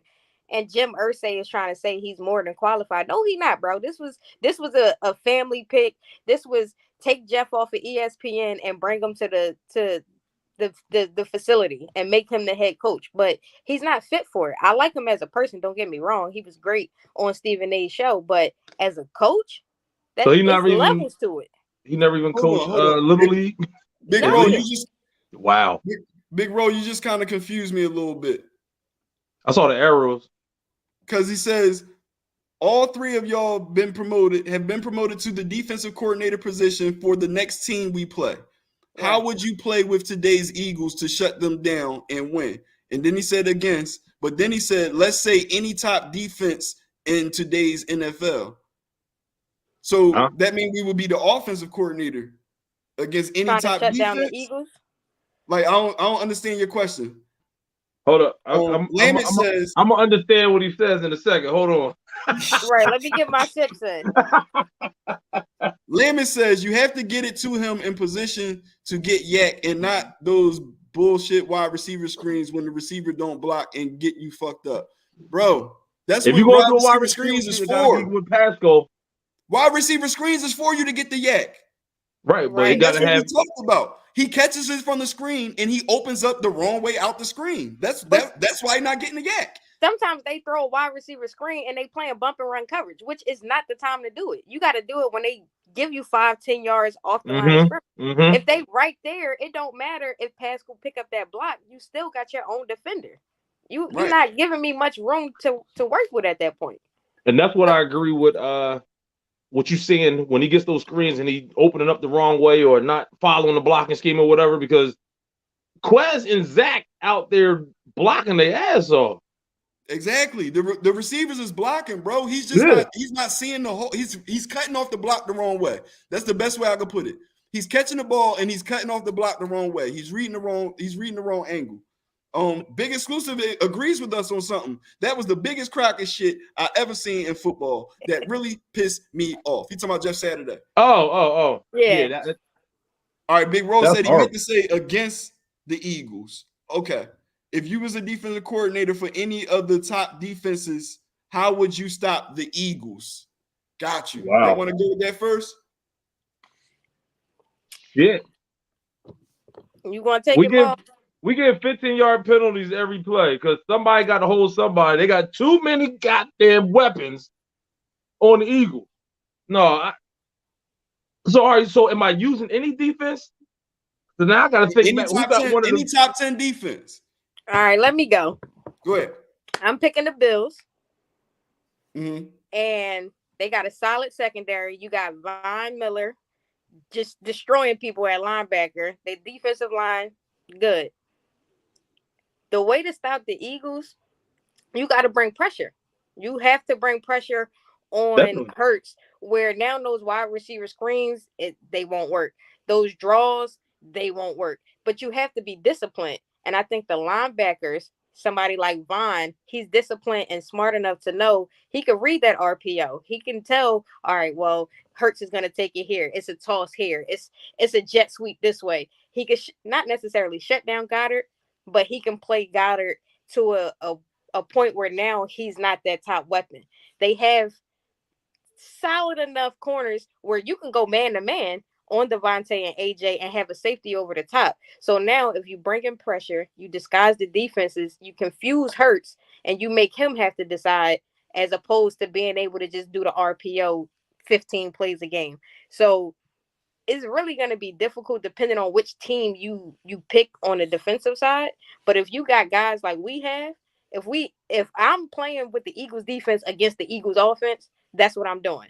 I'm locking down AJ with Slay. I'm locking down Smith with Bradbury. I got But CJ you got the roaming in the Bills. You got secondary. the Bills No, defense. I'm just saying. You But just switched to our whole roster. Yeah. You put our defense on the Bills.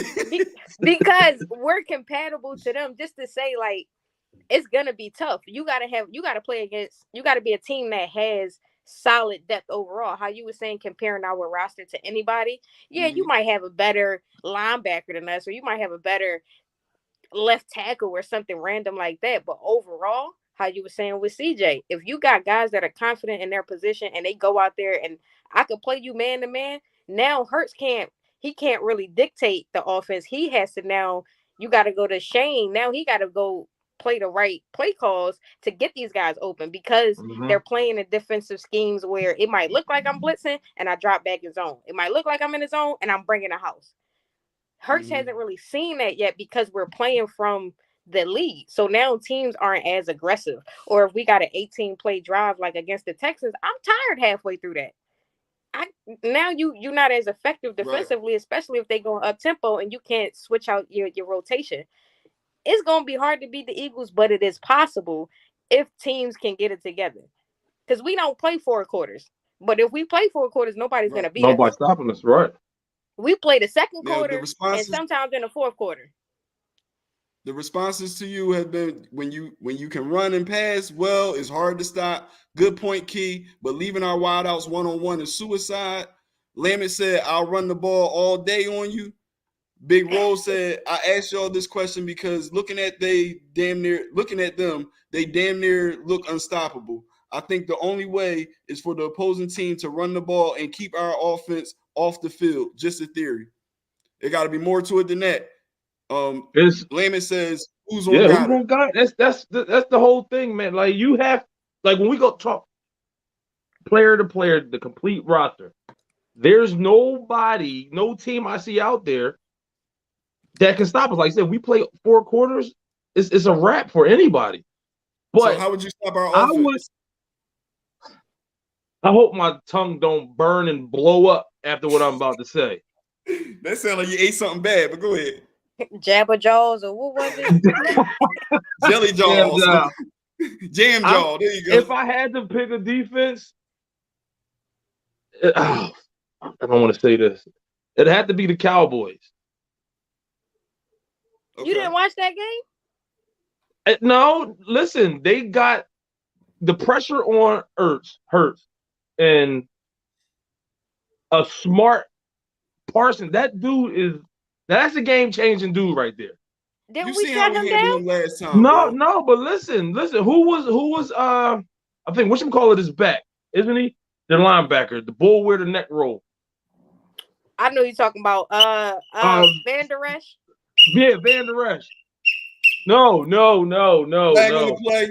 Flag on the play. Flag on the play. I had an official come up and let me know that he threw a flag down the field. I didn't see it, so I had to blow the whistle. Flag on the play, bro. I'm still going. Michael Parsons. I'm not. Do you not realize you know what we did to them the last time, bro? Absolutely. We let Michael Parsons do what he wanted to do, and he did absolutely nothing. He ain't have his backup linebackers with him. I'm gonna give him that. If his he said linebackers, this is a hypothetical question. Ain't he the second time in the Lawrence Taylor? He ain't need no backup linebackers. So what listen, would Carl Banks have been without Lawrence Taylor? Just another linebacker. I'm sorry. Go ahead. My bad. You're right. Go ahead. But that's like Van Der Esch ain't play. So I will get when not the Kobe team. They got pressure when Lane went down. 3 plays. I'm sorry. Go ahead. Right. So when Parsons did what he had to do and Hurts made the great reads or whatever, Normally they would have Vander Esch back there to back things up. Anybody running or quarterback sneak or Lehman whatever. said he played that game. Lehman said Vander Esch played that game. Did he? See? I thought he was out hurt. See? Your Bluetooth is messing up. Listen, your Bluetooth is missing some words, brother. Your Bluetooth is... Well, listen. Oh, I forgot you had sipped. No, I didn't. That's why I said I hope my tongue don't blow up. He played that? Well, listen, I take all that back then because I thought the boy was out hurt still. No, so you still the only other defense is got to be Buffalo. Like Kee said, it's got to be Buffalo. They're the only ones out there balling. Go ahead. What you got for her? She got a stat. Oh, you seen Go it? ahead. Yeah. So in that game against the Eagles, Vander Esch did play. Him and Micah Parsons both only had 3 tackles and 4 assists apiece. They had no sacks, no interceptions, no game-changing plays. I didn't even see the neck roll. Niggas wasn't hurt. Only thing Dallas didn't have was their quarterback. They did. I fooled y'all. I just proved my point to show how trash they are. They did sack us 4 times. I'm going with Buffalo. They did sack us 4 times, but if you watch the game, this is where the stats in the film tell the difference. Some of those sacks are technically sacks because Hurts is running the RPO and he gets tackled behind the line, or he throws the ball away, or he doesn't throw the ball away and he takes that sack. It might only be a yard or 2, but technically it's a sack. It's a sack, right? So they didn't do their defense. The top guy was Malik Hooker, whoever he is. He had 10 tackles. That's it. He probably on the line. Yeah, DeMarcus Lawrence had 6, and that was your top. Everybody else had 3 tackles or less. Horrible ass. See, they're still ass. But can we get that next? Who's the man? Who's the man? What the man? You know who that is? That's too easy. Can we get the next one? That's easy. Everybody got that. Well, see now, all right. That's a 5-3. So now my theory is out. Is that Trent Cole? No, Trent Cole. No, that's Oh, shoot. That's before. Thanks, Lane. Their defense ain't do shit till Lane went down. This the dude that used to be playing the instrument in the sub. Yeah, guitar. He used to go down into the subway and play instruments. We got him from the East Rutherford Midgets. Yes. What's his name? Not Carlos. That's Carlos Emmons. Nope. That's not Carlos Emmons? Nope. And after he left us, he went to the Bengals. And he still was balling at the Bengals, too. Yeah, he played the guitar. Yep. I don't know. You got me. You can take that down real quick while we let that marinate. Oh, my God. And I'm going to give y'all on how I would beat the Eagles and what defense I would use. Part of it has to do with what you said, Key. You got to apply pressure. You said Buffalo? It has to be. Nope. That's what I was going to know. That's what I was going to use too, but but I'm not using Buffalo. I'm using the Jets. I would take them too. I wouldn't disagree with that. Because of sauce? Not just because of sauce. It's that Jets defense is balling, bro. Yeah. He bring that swag to the team, but them guys are stepping up. They got a lot of young draft picks that are now just getting their feet wet, and they going out there playing with house money. Their fight song sucks. Their secondary is pretty solid. Come on, I'm not a Jets fan, bro. It's a hypothetical situation. Come on, man. I heard you go. The secondary is pretty solid. You dig what I'm saying? And what I would do if I was a defensive coordinator for the Jets playing against the Philadelphia Eagles, the whole first quarter, I would overload the box and send the pressure and leave my guys out there one-on-one. You dig what I'm saying? And I would tell my linebackers and my defensive linemen, commit to the hit. Even if you see the ball get passed off, still hit the man that handed the ball off. Don't change directions and chase the ball. I want y'all to hit him as much as possible within the rules. You dig what I'm saying? At that point in time, those deep balls become shorter because you got to get the pass out of there. You dig what I'm saying? At that point in time, you got to start handing the ball off for the run. So you slow down the offense. Granted, they may score a touchdown or two out of you making that sacrifice. You dig what I'm saying? but you slow down that offense and you kind of make the Eagles one-dimensional. What I mean by that is a double move will pull them out of that real quick. Somebody, I think Lammett said He you said can't quick guard slant? a slant. No, you can't. A quick slant, you can't guard that. But a double move, if you now sitting on that slant and I go like a post corner or it's a different route, exactly. That's good footwork. AJ can smash Gardner all day one-on-one. And like Devontae got the best footwork. But this is my thing. As AOG said earlier, he got to get them the ball. And we seen what pressure has done to quarterbacks that we played against. It make them throw the ball up. It make them look at Trevor Lawrence. He was trying to run away and knock the ball out of his own hands. You dig what I'm saying? That's what happens when you're under pressure. So, yeah, those guys may be running open and stuff like that. But if he can't get the ball to them, or if he's just running for his life and throwing the ball up, now you got that secondary. You dig what I'm saying? Touchdown, hill bodies every time. Then you got to have that conversation. Yeah, I think we'll definitely give up a touchdown or two, but that's the pressure I haven't seen them put on Jalen Hurts yet. Jalen Hurts has evolved as a quarterback, but at the same time, let's remove football out of it real quick.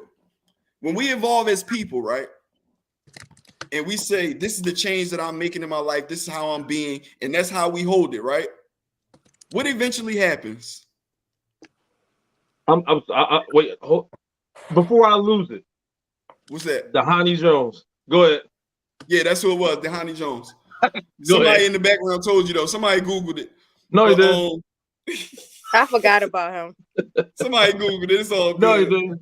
Go ahead. So, damn, you made me, you know I smoke weed, man. You said when we evolve as people. Oh, yeah, when you evolve as people, right? I still don't know what direction I was going with that.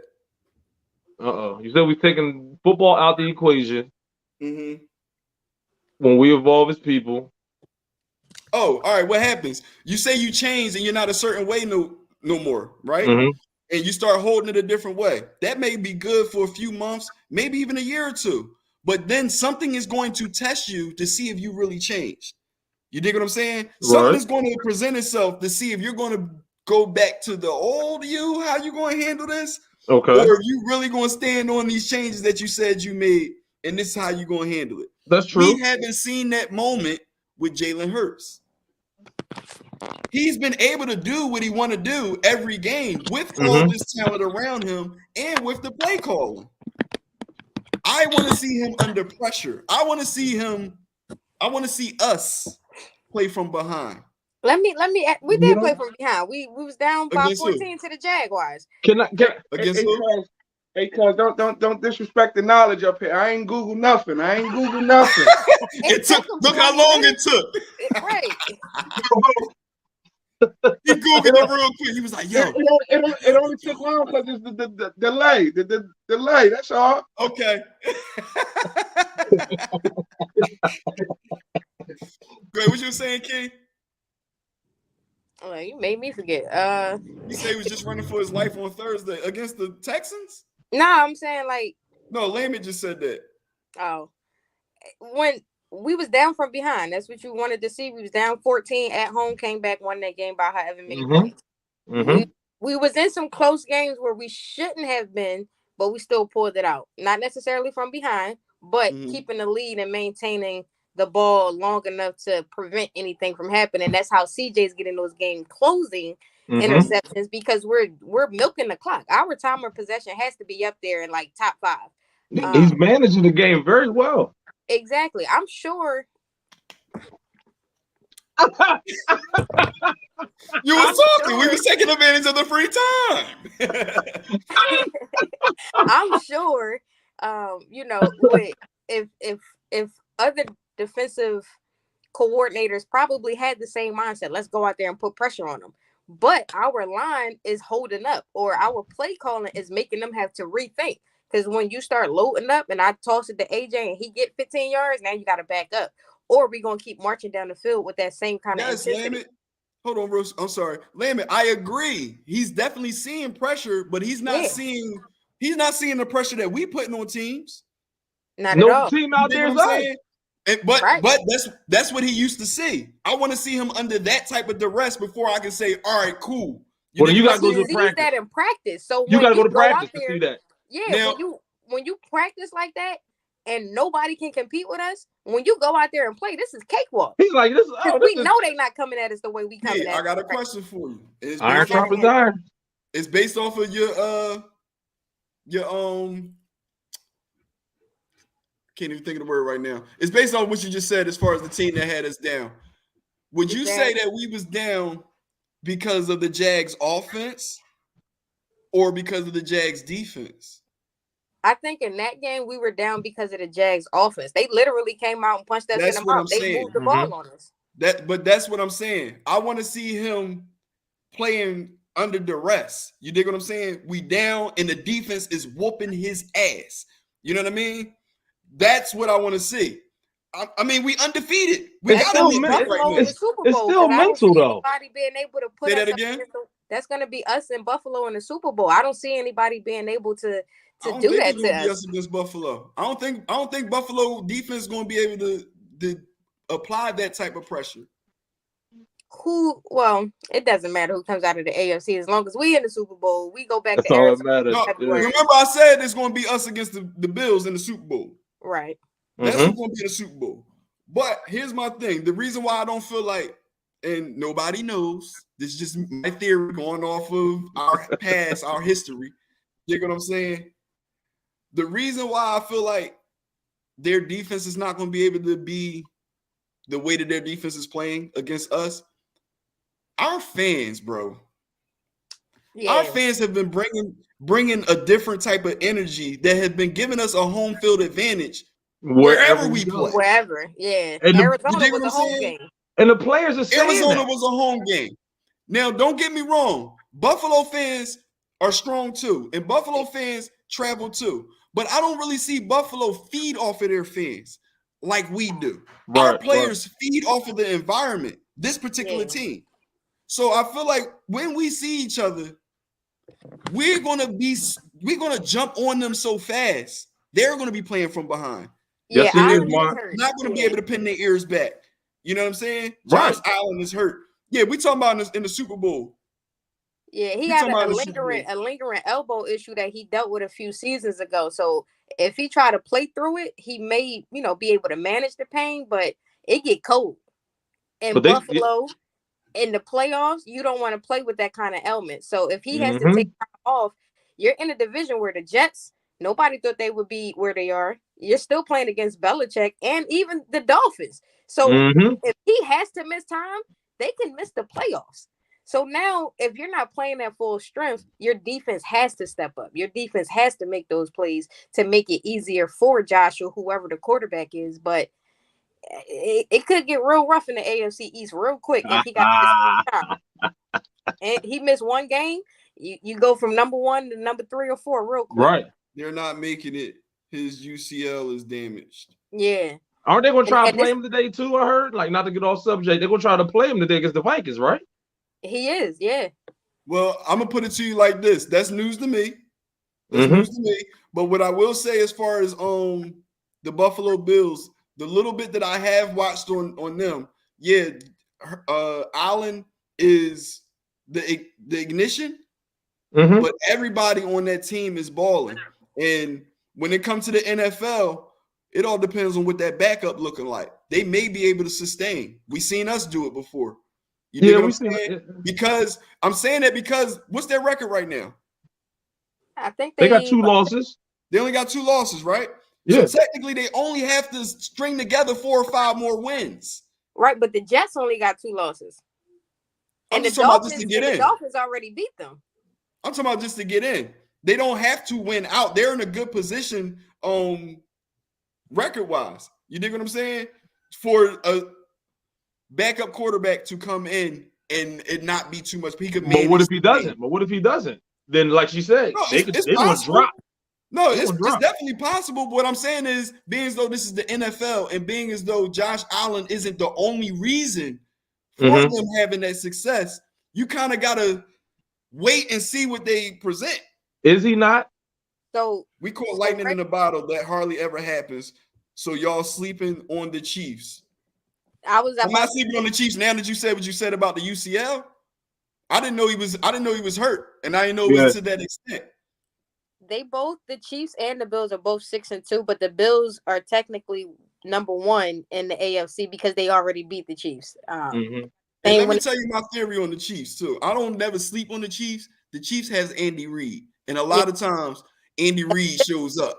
You go Andy Reid going, Andy Reid, a lot of times Andy Reid go Andy Reid on your ass. Yeah. They just picked up another receiver at the deadline, so now they reloaded that on offense. the Giants. Yeah. They picked up one of the Giants receivers. I forgot his name.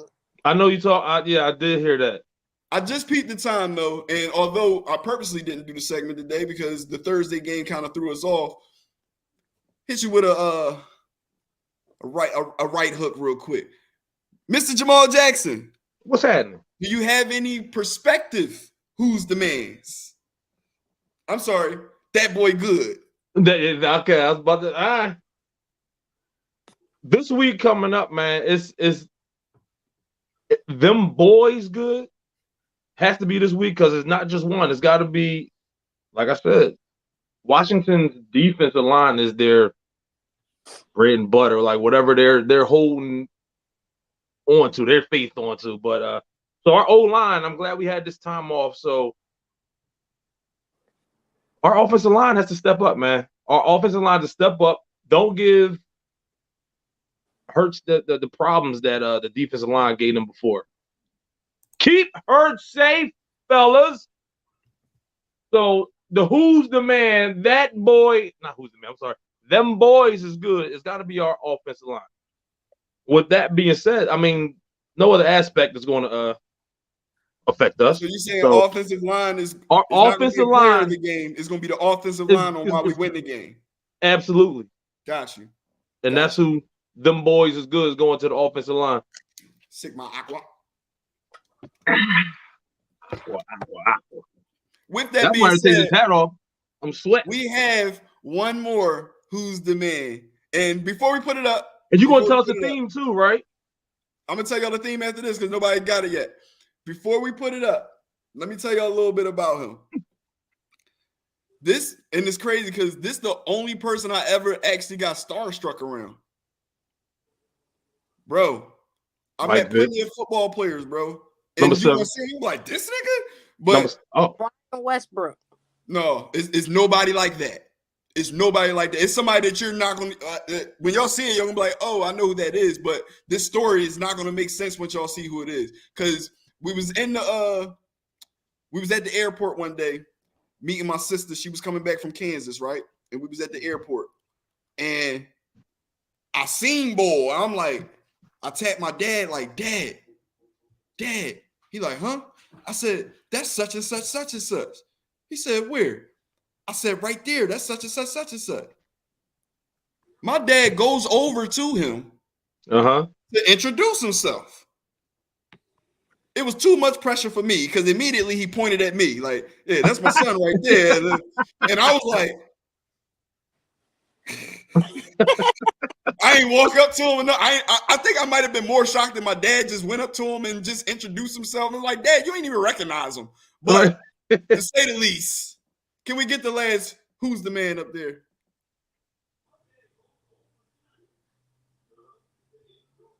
Me. I hope it's there. Jamal Jackson, number 70, number 72. It's the last picture I sent you. The very final picture I sent. Between time, do y'all want to take a stab at what was the theme behind the people chosen for who's the man? Once you seen Hugh Douglas, I'm lost now. Well, I was lost before, but yeah. All the other players' numbers started with an 8. Then Hugh Douglas, you threw me. I don't know. And I ain't even gonna hold you. One dude, I'm not even quite sure. But it was close enough. Nobody. You don't have that picture. We don't got that picture. Big exclusive. It's cool. I'll do it like this. Oh, there we go. Oh, my man, Hollis. Thomas. Oh, that's Hollis Thomas. Hollis Thomas.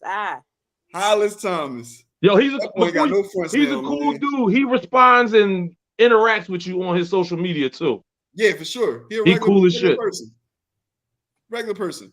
All right, Yeah. well, it's 12 o'clock. I'm going to give y'all the thing behind my Who's the Man players of this show.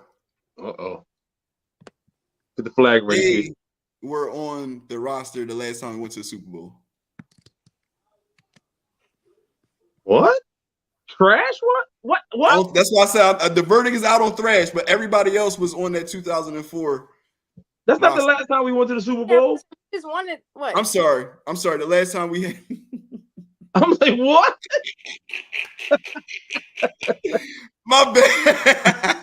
The last time we had this undefeated season, this Okay. deep, well, it wasn't even this deep, but the last time we was the undefeated team and we went to the Super Bowl. These guys were on that roster. Okay. Now, But who you the said you verdict is wasn't out there sure on of? Thrash. I'm not 100% sure on Thrash. We may have just got rid of him before that 04 season. Okay. But we definitely still had Pinkston. We had Pinkston, Freddie Mitchell, Terrell Owens, Greg Lewis. Greg Chad Lewis was that was his final year as our tight end, right? I think so. Because we brought in LJ, I believe, after that. My man. I remember LJ. Hugh Douglas. Let me see. Hugh Douglas. We had Ike Reese. Was Trotter on Jones. Huh? Was Trotter? Trotter back. Yeah, he came back. Yeah, we had brought him back. Because we had let him go to the Redskins. He went out there. He balled out that first season, and then he started falling off with his injuries and stuff. And then we brought him back. Yeah. And him and Dawkins brought back that heartbeat on defense. Mm-hmm. But any predictions? Predictions for tomorrow? We won, 24-8 last time? I'm going to say we're going to knock them upside the head for 38-13. I was going to say 31-17. 31-17.